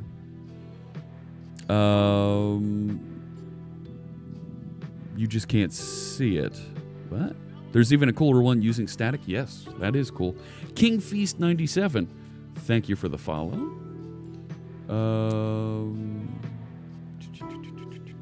Okay. We could write discrete unit tests, but I think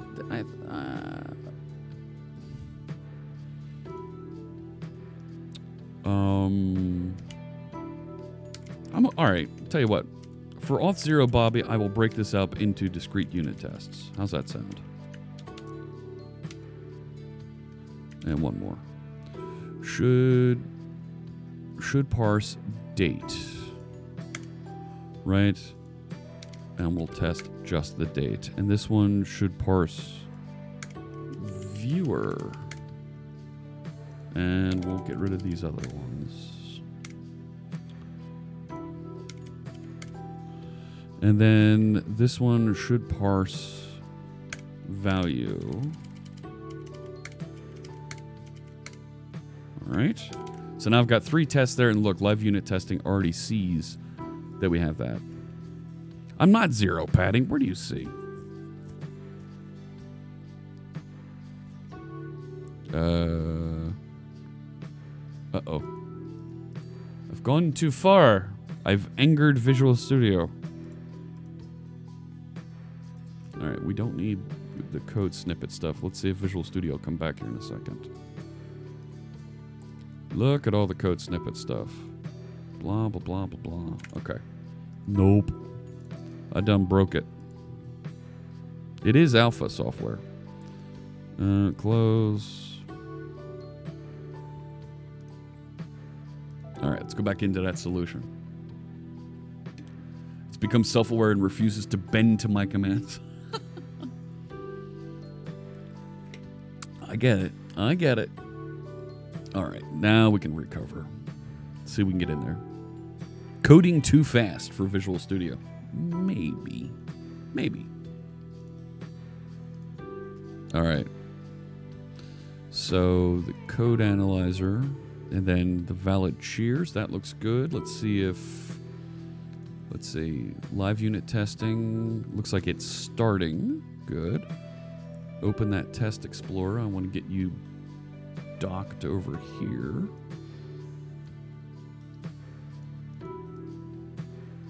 Okay. And there it is, firing up. You're getting quite a Roy G. Biv thing going with all my IDE icons. Yeah.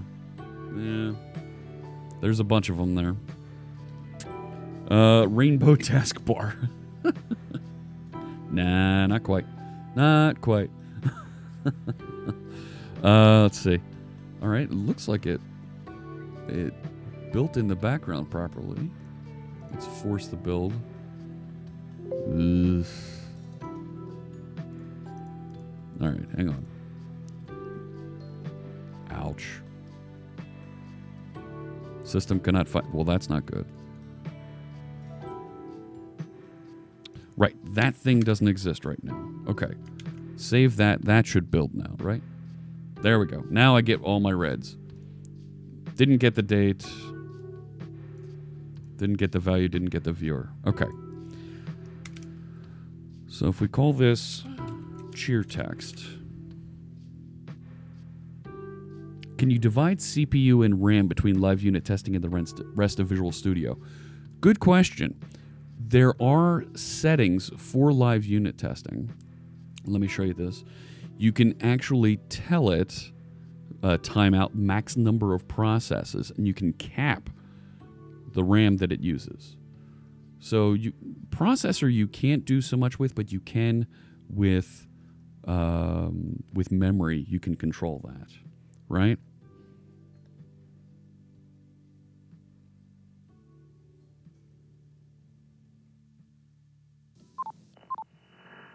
Visual Studio is in control. It's taking over the process and running things the way it wants to. Operators are standing by. Right. The green Visual Studio icon is the nightly insider build of VS Code. Yes. Yes, yes. Breaking it out that much is just doing damage to your wrists. Nah. Fact versus theory-based tests. Oh. Now I can clearly see exactly which ones and which things are going on here, I think. So let me break down the cheer text. Let me say cheer text equals cheer text, and let's actually remove. I can't, right? There is no, really? That's an index. I want to remove, no. I want to remove the word cheer.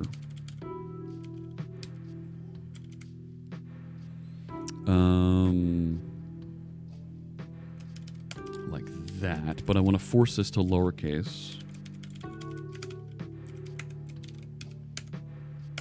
Right, so now I'll have all the text out of there.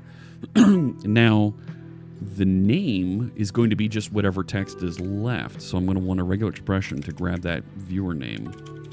Oh, you dog. Viewer name. Regex. Right, give me a control dot there. Okay, so I need a regex to get the viewer names. Well, the viewer name is going to be any word characters there and numbers mixed. But it's going to be at least one word number. Hey, Crows, good to see you. So let's go new regex. And the pattern is going to be something like backslash. No, it's going to be a collection. I want to capture backslash W, more than one of those. No.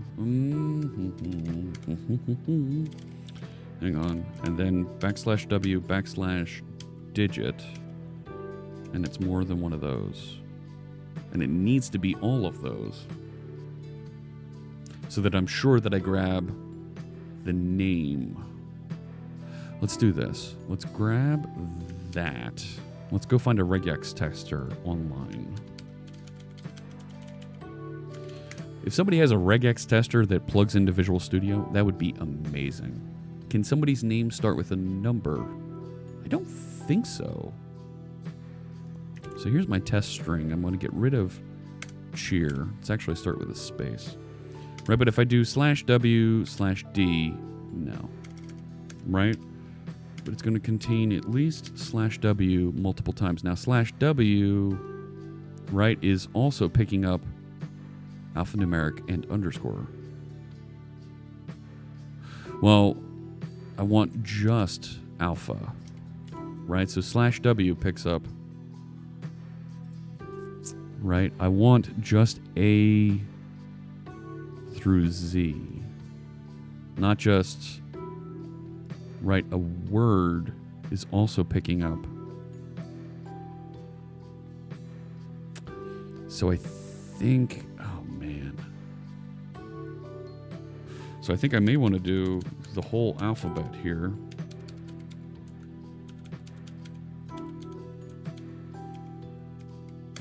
And then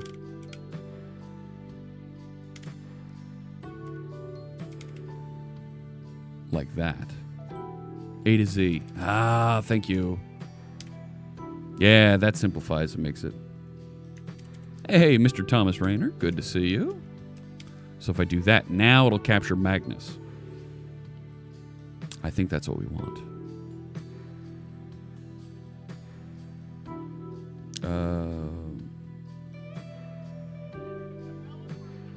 Who do we got there? Fries NN, thank you for the follow. All right, so if we take that, and I think that's what we want, we make that our regular expression, right?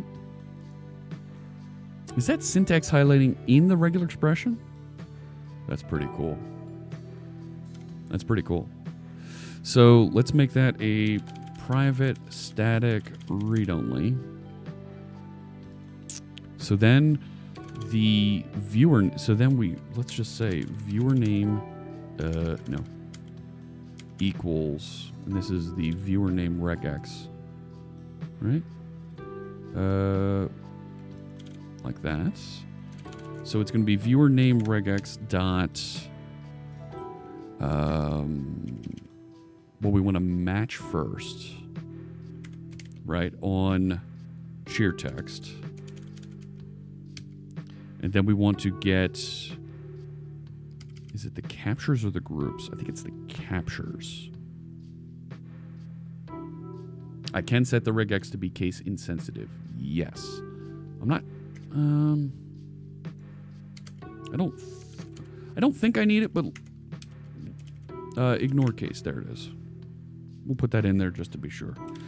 So captures, right? It's collection. So let's grab capture 0.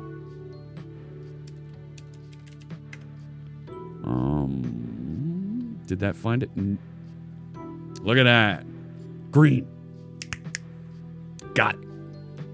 Okay. Next one. We need one to capture the cheer number. Now, the cheer number is going to be at least 3 digits because I set a minimum of 100 bits on the cheer. So, we should be able to put together another, and this one will be the, let's call this the bits regex. And I'm going to do this one on the fly. It's going to be all digits, so I don't need that. And I should be able to just make this, right? \D, and then I want to make it 3 or more. Since A to Z only counts lowercase letters. Oh. Ooh, Fabio. Good call. Points to Fabio. A to Z only counts the lowercase, but if you do A to Z, capital A, lower Z, will to capture both upper and lower. Yes. I am forcing the test string to lower up here. So we should never actually get the ignore case kicking in. I'm even going to delete that. And we should see this just run properly over there. It's going to rerun. And then... Now I got red X's down here, but that looks like it ran properly.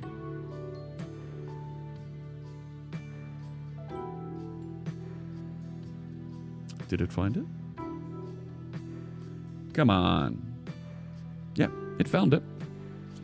So that still works even without the ignore. Cool. Now, this should be not 1 or more, but 3 or more. So I can put a curly brace after it along with the number of times. So I can go 3 comma. Right? So I can go, instead of plus, I can go like that. And it should match at least 3. So we should be able now to say, let's close all these other things up. We should be able to say bits equals int.parse, and then we're going to grab bits regex match sheer text captures 0 value. Let's see if we get the bits now. Yes, we got the bits. I'm not catching viewers, I think. Tell you what. Here's where, so Auth Zero Bobby was saying maybe have more than one. Let's put Magnus in here. Let's turn this into a theory.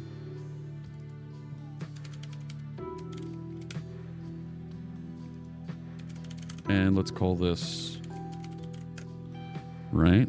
So a theory, and we're going to give it parameters to the test method, all right? So, oh, darn it. What's the syntax of this? I want to make sure, I want to test with both this text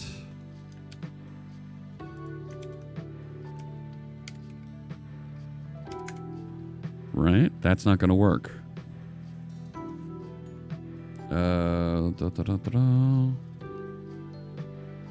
Right? What's the syntax of the XUnit theory attribute? Drop the comma.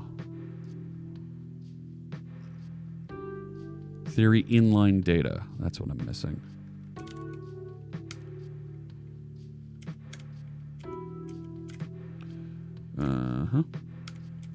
And we're going to grab this. Ugh. Inline data. There we go. I've got an extra quote in there. Good. And let's paste in. Where'd it go? Let's grab Magnus's chair as well so we can test that one.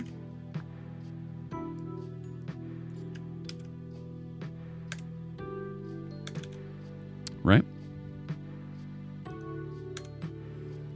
And it should parse viewer. And it got both of them. Wait a sec. It's on the wrong valid chair. And we need to tell it what the correct answer is, right? String expected viewer. For this one, it's that.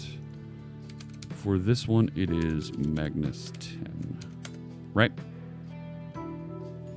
And then here, this should be expected viewer.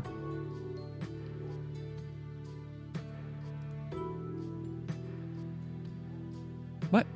Oh, I got an extra character in there. Ta-ta. There we go. There we go. Regex Live might be the boldest part of the stream yet.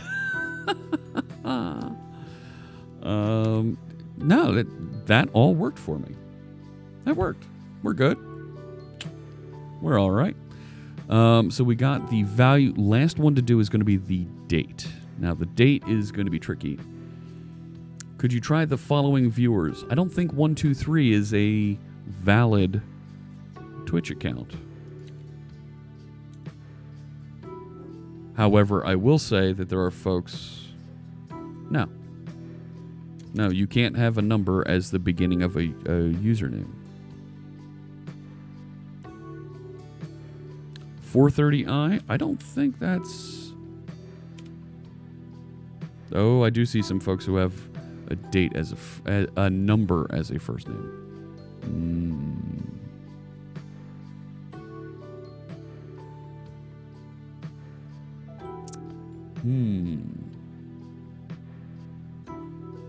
So if we make this 8, you were saying 8. Who? What was the suggestion there? Let's come back over here. Let's throw another test on here. And clever user 123. We can do clever user, not cleaver.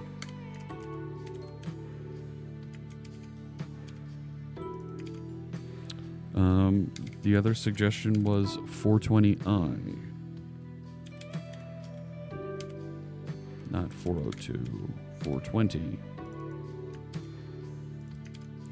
That one shouldn't work.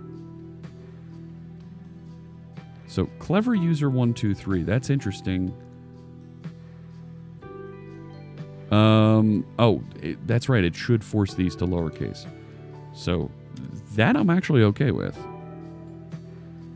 Yeah, it's still 420i. We're kind of... Regex is in a regular, where I say regex is in register. Regex. I've heard it said both ways. When I see it as just regex, is really not regex. Yeah. Clever user 123 will trip up bits. Not there yet. Not... Oh, we'll trip up the bits. Oh, good point. So this one, actually, we should put a space before. And a space after. There we go. Right? Should parse value. Yep, got it.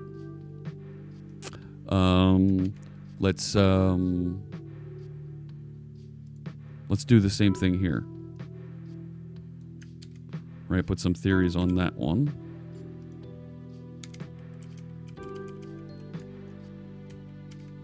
And, yeah. Copy these down.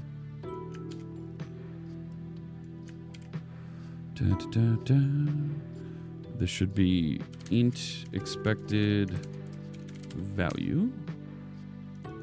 Okay. We're gonna do that, and this should be expected value. Okay. That should be 200. This one should be 181. Not that it matters. There we go.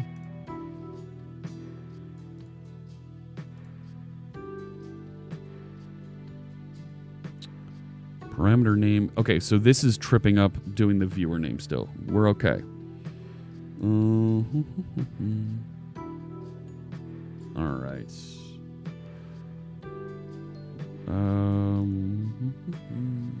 Live share preview update available.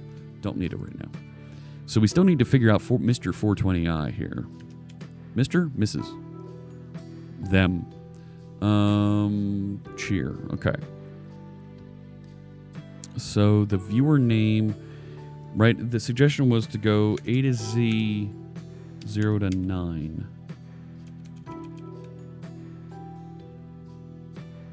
That doesn't work at all. Blam.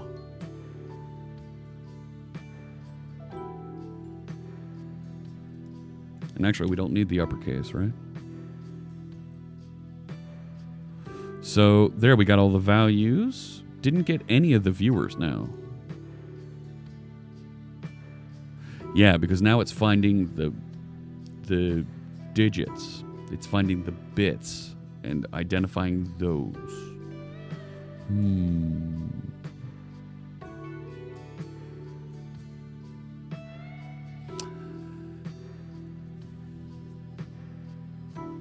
Gosh. Still need the /W.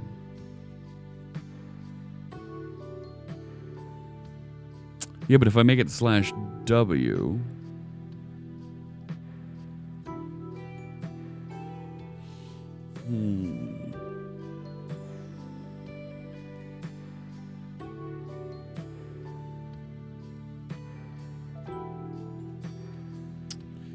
I could do one regex and parse it into named captures. Yes.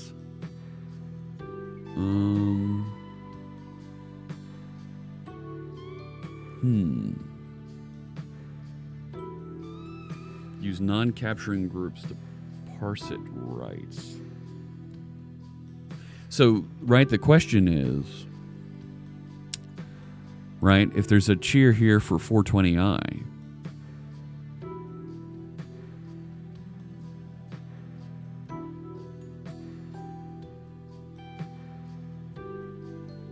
parse cheer bits and then remove it from the text to parse username. That's not a bad idea. That's not bad at all. So if we move this up here and we say cheer text equals cheer text dot replace, and we tell it to replace bits dot, well, just, yeah, we're gonna need a toString on that, because that works. There we go. There we go. Good call. Who said that? Magnus. Good call. String split would dominate too. String split was...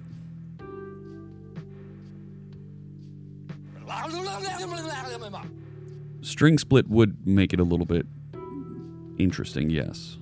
All right. So now we've reformatted the cheer text. Now comes the fun one, date. Ooh, this one's going to be tricky. And I think, right, if we come back over here, right, so if we parse date, right, string valid cheer, date time,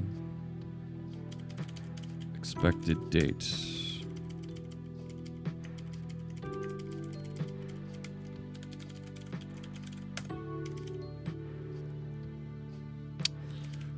Change it like that.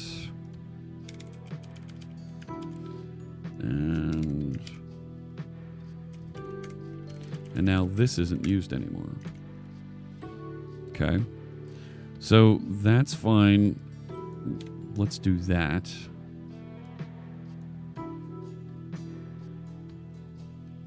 And let's do this. Let's do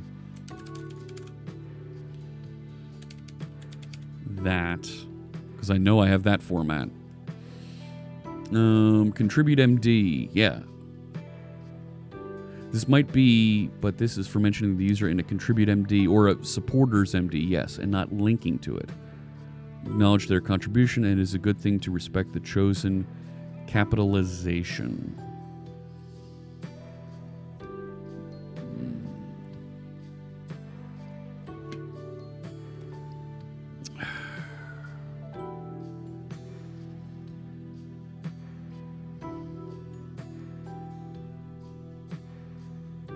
You're right. This should be like that, which is going to fail that test because I'm doing the two lower to replace the word cheer.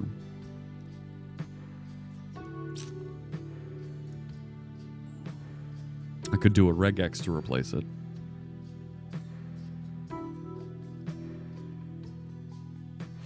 I could, I'm thinking of the try parse exactly. Exactly? Yeah.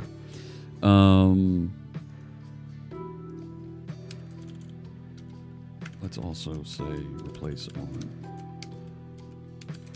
that. Okay. So we haven't forced lowercase here, but it also hasn't picked up, right? Regex issue range in reverse order. I think I need to do A to Z, like that. Ooh, jeez. Oh no, it worked. Boom. Why not split on the space and validate the 3 parts? Oh, this is more fun this way, Tagaron. Love the regex. Regex is your friend. Embrace the regex. Do the regex. But what I do have are a very particular set of skills. Very particular. Skills I've acquired over a very long career. Skills that do regexes whenever I want to. Okay. Now we need to do the date. Okay. So we removed the bits. Let's remove the viewer name, and all that should be left is the date. Mr. Thomas Rayner. Maybe that might do it. That might be the way to go.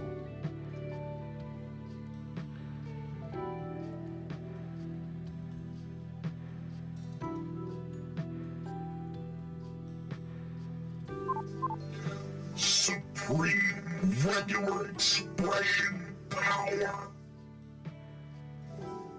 Maybe. Okay. Back to replace thing after the bits when the user is Magnus 200 would trim the 200 from the viewer name. No, because bits has spaces before it and after it. So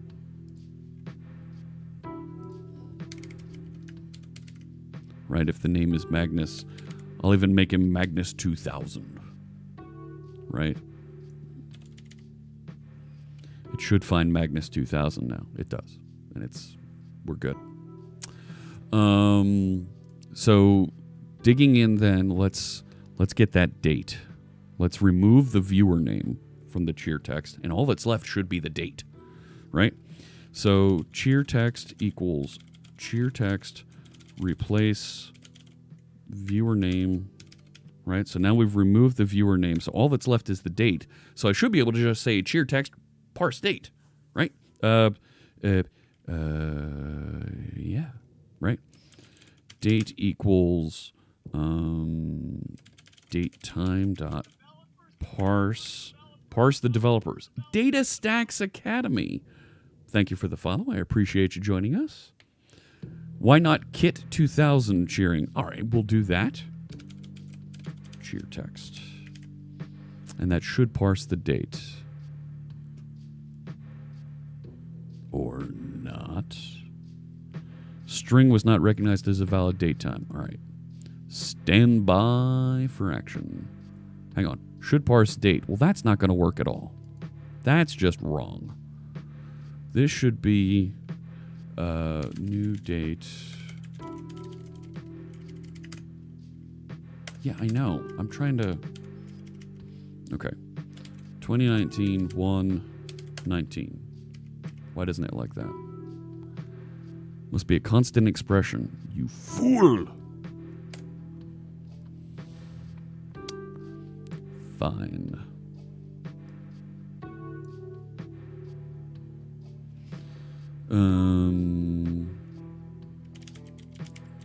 Int day, int year.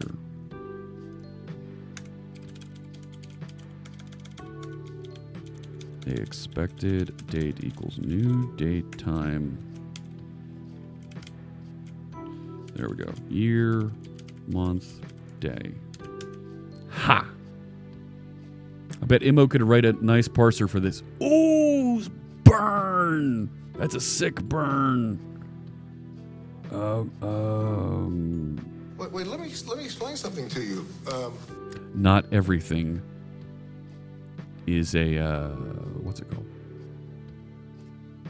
Let me move that there. That's better. Year, month, day. Okay. So I can then just do this, like that. And then this one will be 2019. Month is 1, like that. This one will be 2019, 29, 1. No. 1, 29. And this one will be 2019, 1, 29. All right. Okay. Nothing works. Right. Because the date times.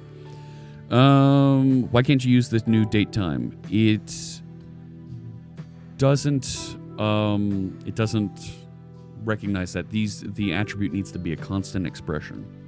Yeah, it needs to be so I need to make it a value type that we're passing in. Okay, so it's trying to parse. We're doing a parse on that, so we're going to need to do a bunch of tries here. So,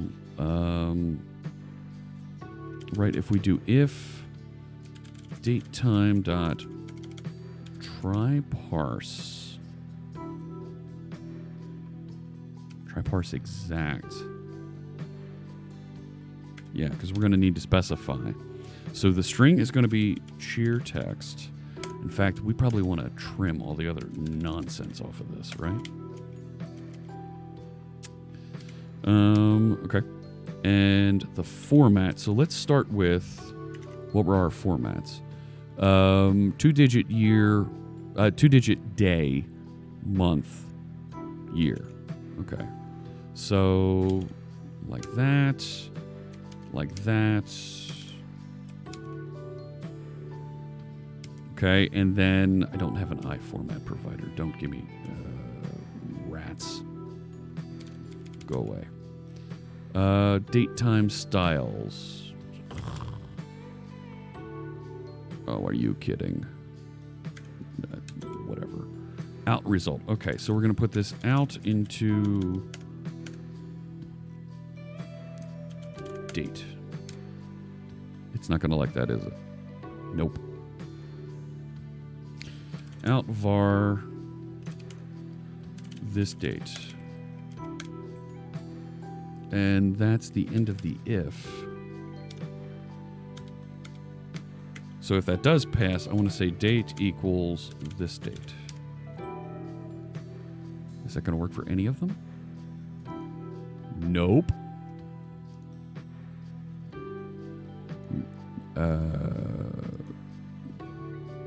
Nope, didn't get it.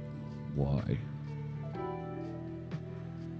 It looks like the remaining text still has the // at the beginning. Oh, does it? All right, let's start off then replacing that.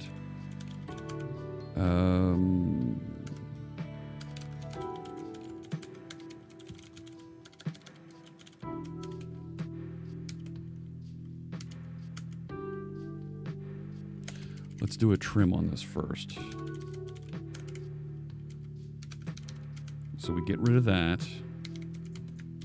And then let's also get rid of a star at the beginning.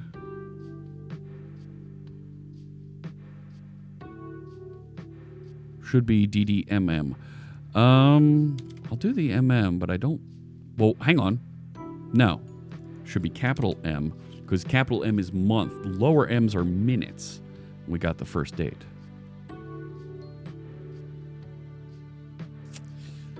Second one is looking in... I think we only need one D. Now we got two. Next one is in that long format. We should have also gotten this last one here. I'm not sure why that one didn't come, because these two are identical. Actually, are they the same? Doesn't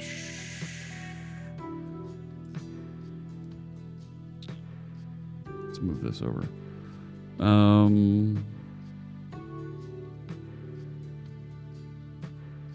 So why didn't it get this one at the end?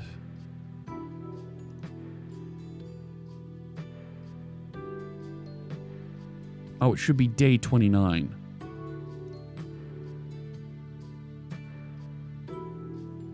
That should be 29. That's correct. So now we need to figure out this one. We also need to figure out my bass-ackwards American format. Right, where I've done something like this. Right, and this should be 12, 25. Right, that's not going to work. Yeah.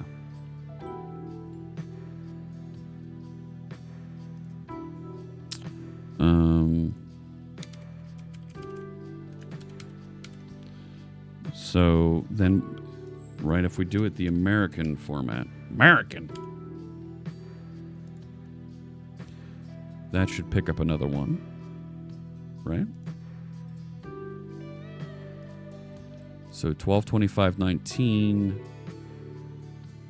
Why didn't it pick up 12, 25, 19? MD, YYY. Outvar this date. Date equals this date. Why doesn't it like that? It's already defined. Oh. Fine. American date. We like American dates here.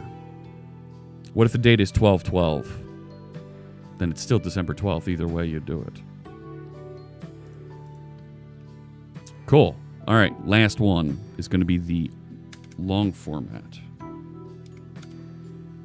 Right? No. All right. So now it's like this. And let's call this long date. And that should get all of them now. No. Why don't you like that? Right? That should get January 29, 2019. I just realized something.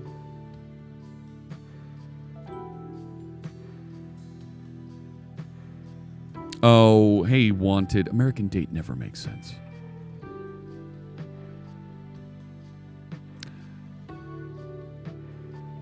This one.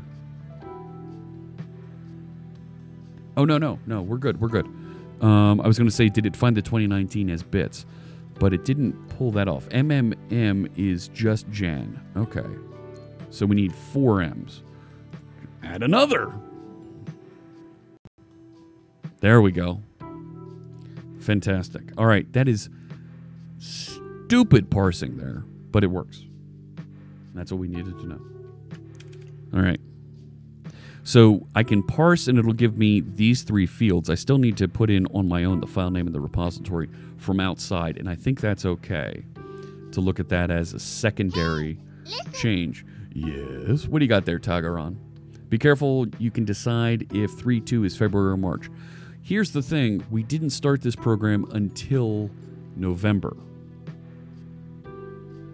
So the real question is going to be in those files where I said 11.3.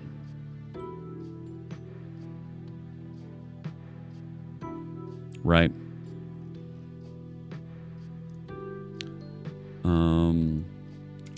Right, I may have a file where it's like that. Right? And that should be 11.3. But it's not. Right? Oh, it got that one right. But if I turn this around and it's 3.11, it doesn't like that format. If it's 0.3, because I'm going to 0 pad it, no.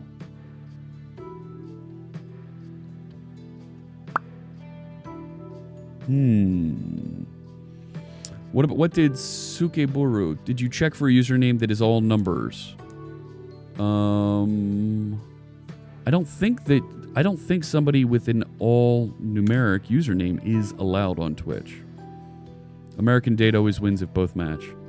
Yeah, I think that's going to be the way to go.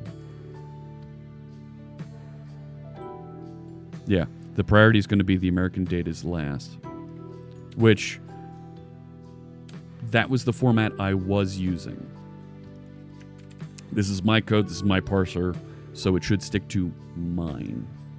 You can create a number as a username. Inconceivable. Inconceivable! You keep using the word.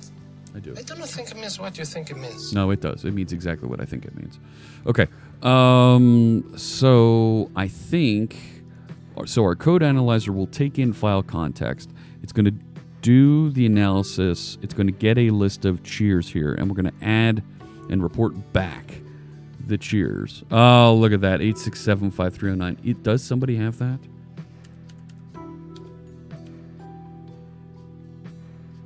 Somebody does have that. Wow. Wow. What'd you do? You know what? That a username like that. It's illegal in 9 countries. It's illegal in 9 countries. I don't need to worry about it.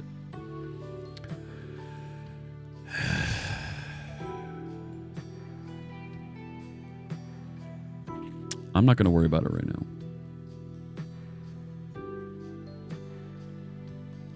We could force users prefix with a @ sign. Yeah.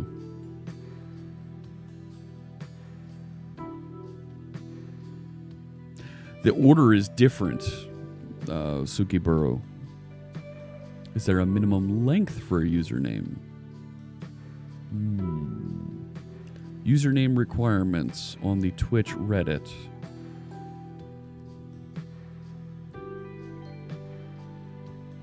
A to Z, 0 to 9. Oh, and there's an underscore as well. Look at that. I'm going to grab that regex, and I'm going to use that. So here's the regex for usernames. Like this. That should still find and pass all my tests. And it sure looks like it. Is full Unicode available for a username? It'll translate it. It'll turn it into ASCII for us. No. No emojis as a username. No.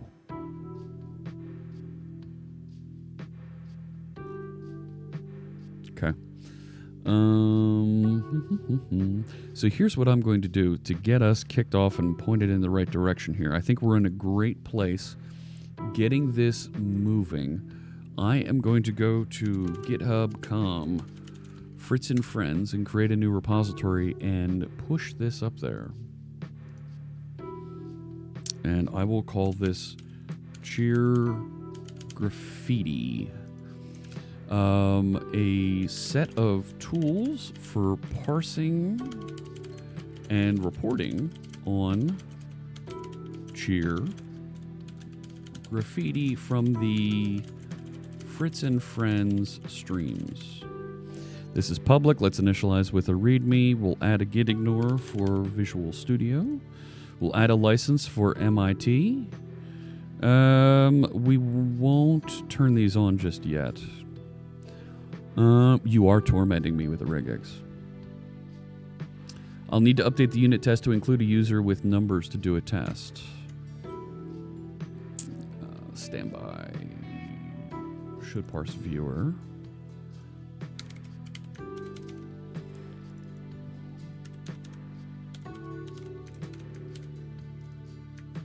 That should fail. Or not. Hey, Corbin Sanders, it's going quite well. I know why it works. Do you know why it works? Do you know why it works? You're about to get a serious beatdown. Nah, not really. Check this out. I'm using this same syntax for the cheers.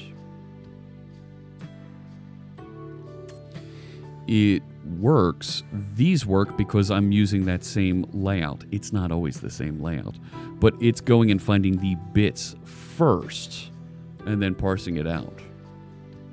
Why not use regex groups? Groups would help, but I don't know. I don't necessarily know the order. consider. Let me go back to...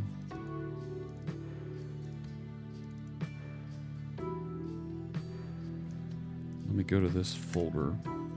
Here's the POC. .NET Fritz Cheer Graffiti DLL. Look at the format. Cheer 100 Svavablaut date. Name cheered bits date. Cheer this person's name, date, and then none after that. So this is an even weirder scenario we're going to have to address.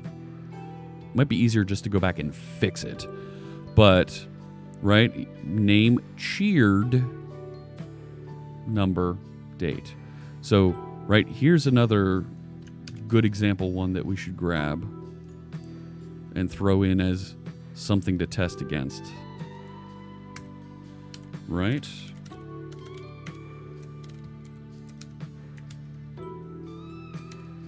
And did that... Where did it go? There's slashes in the front of that. Right, and the viewer is restarted here. But it uses the word cheered. That worked.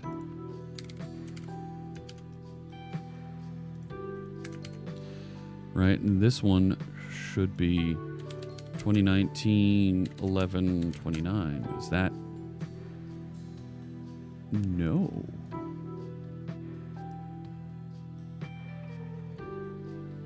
Did not parse the date properly. It's got the keyword on in there as well. Oh. Let's get rid of the word on. And let's also replace the word cheered.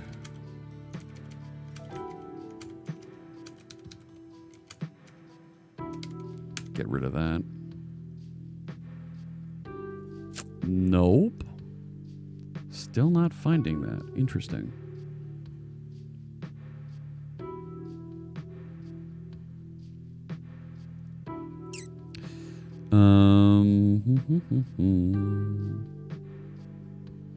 That's interesting.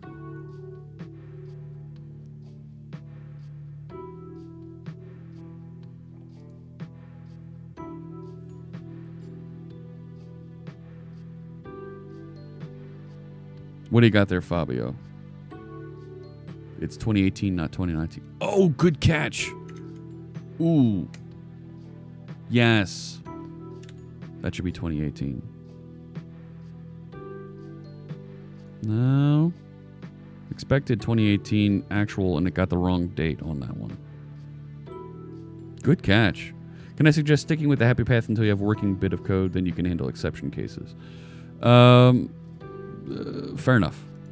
I'm going to comment this out for now. Let's get this committed. Clone or download here. Right.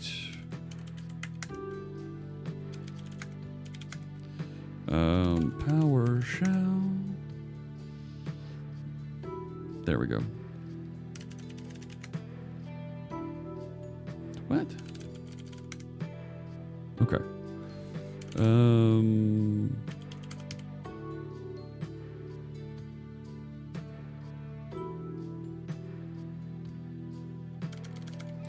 Let's get remote add origin. Get that in there. Get pull origin master. There it is. Yes, I know.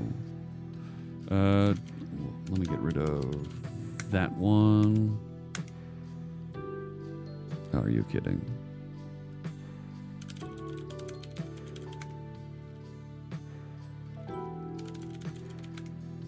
Cool.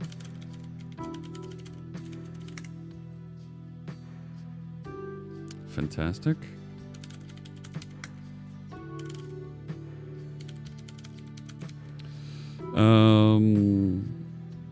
Just completed MVP and now validating cheer syntax.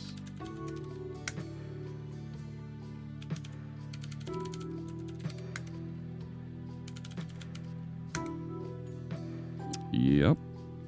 That's what I want. Huh? Oh, I'm signed in with my other ID. What is it? Ah, shoot. Git config email. I forget the syntax. There it is.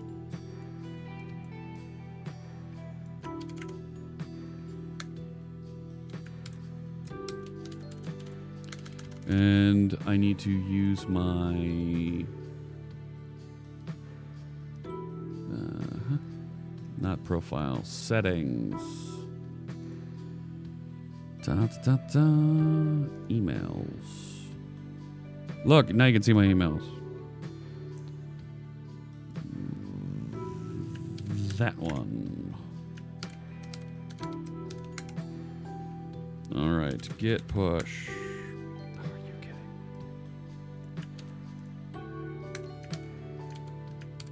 Hey.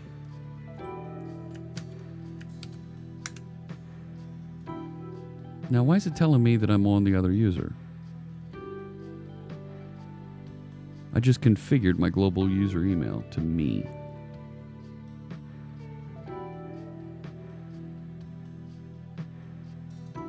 Yeah, you can also submit your PRs for edge cases. Absolutely, but it's not...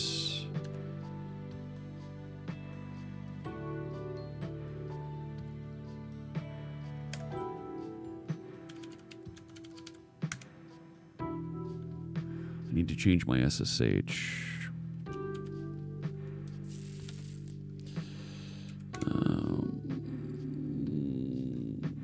No, not that one.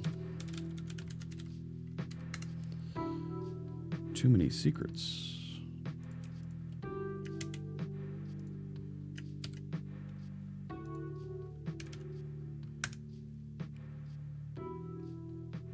All right, why isn't it on the right public key? Shoot. SSH agent change key. Change the active key. No. I forget how to do this. I had this set right. I'm using SSH. I'm using SSH agent. I've added it. Yeah. Yeah. Just kill it.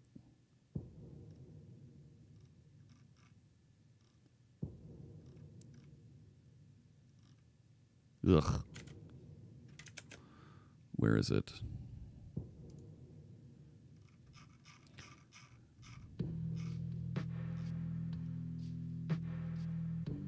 I don't see it. That's a lot of console windows. There it is. Goodbye. Nope. No such identity. It's on the wrong key. I need to change keys. Secret screen. Yeah, right.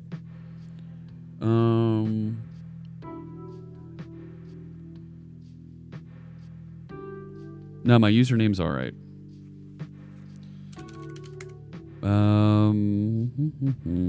That's okay. All of that is correct. It's the my SSH key. It's using the wrong key.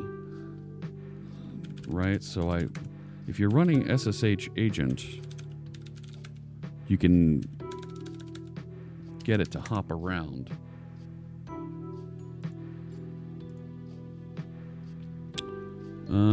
Configure SSH. Yeah, but I was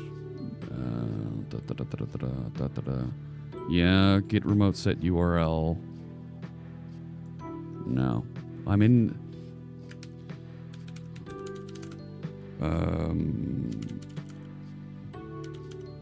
yeah, change key. I want to change the one that I'm using. No, no. I did an SSH add. Yeah, this one. Git clone, SSH agent.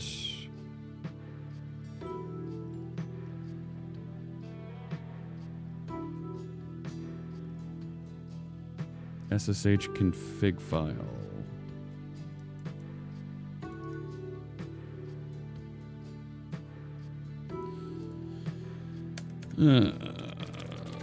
When in doubt, use Notepad.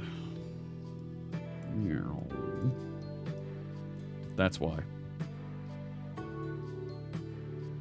It was written into my config file.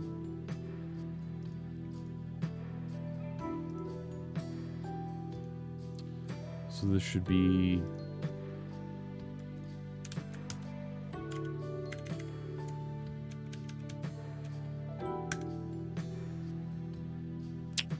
There it goes. Yep, SSH add added them to the list. I needed to change the config file.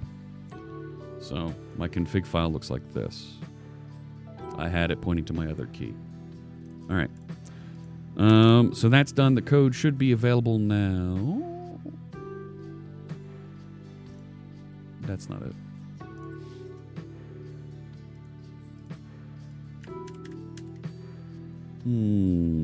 Gosh, where are we? No. Here, there. Didn't I just create the repository over here? Or did I put it in mine?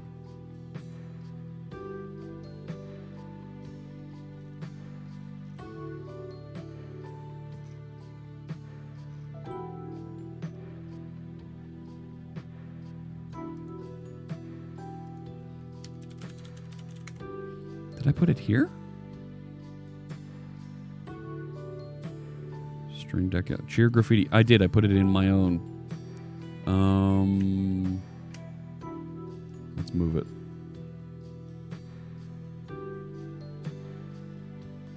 Not merge, not pages. Transfer ownership. Type the name of the repository to confirm. New owner is Fritz and Friends. Yes, do it. Go. That's my password.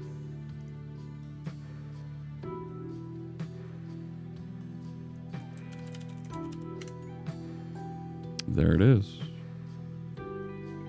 All right. I need a new branch on there. So there's a dev branch so we can start working on. If you want to contribute, if you want to take a look at this, send commits, send pull requests over to the dev branch so we can start looking at building out some of those a little bit further out there things. You'll see the tests and, of course, the analyzer and how I'm analyzing code and pulling out the comments. Literally, this is what? 10 lines of code? 1, 2, 3, 4, 5 lines of code to actually get that. And I've got the if statements out here to go and handle exceptional circumstances. So I am thrilled with the little bit of progress that we made here, and we're pushing things in a direction that I think makes sense and gets us productive, is going to get us parsing and being able to build a report in the future much easier. I think that's all the time we have for right now. Let's see if we can set up somebody to raid. What do you say? I am going to check the science and technology. And let's see if there's anybody else out here. Scrolling. Let's see. Code Rush? Did Code Rush start? He did. Yeah, tell you what, let's raid Code Rushed. He's always good for a raid. There we go. All right. Did it set up? Did it?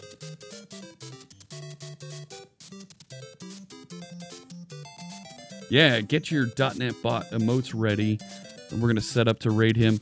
Thanks so much, everybody, for joining me. I'm going to be back a little bit later today, and we'll take a look a little bit further into the Stream Deck and working on that project, all right?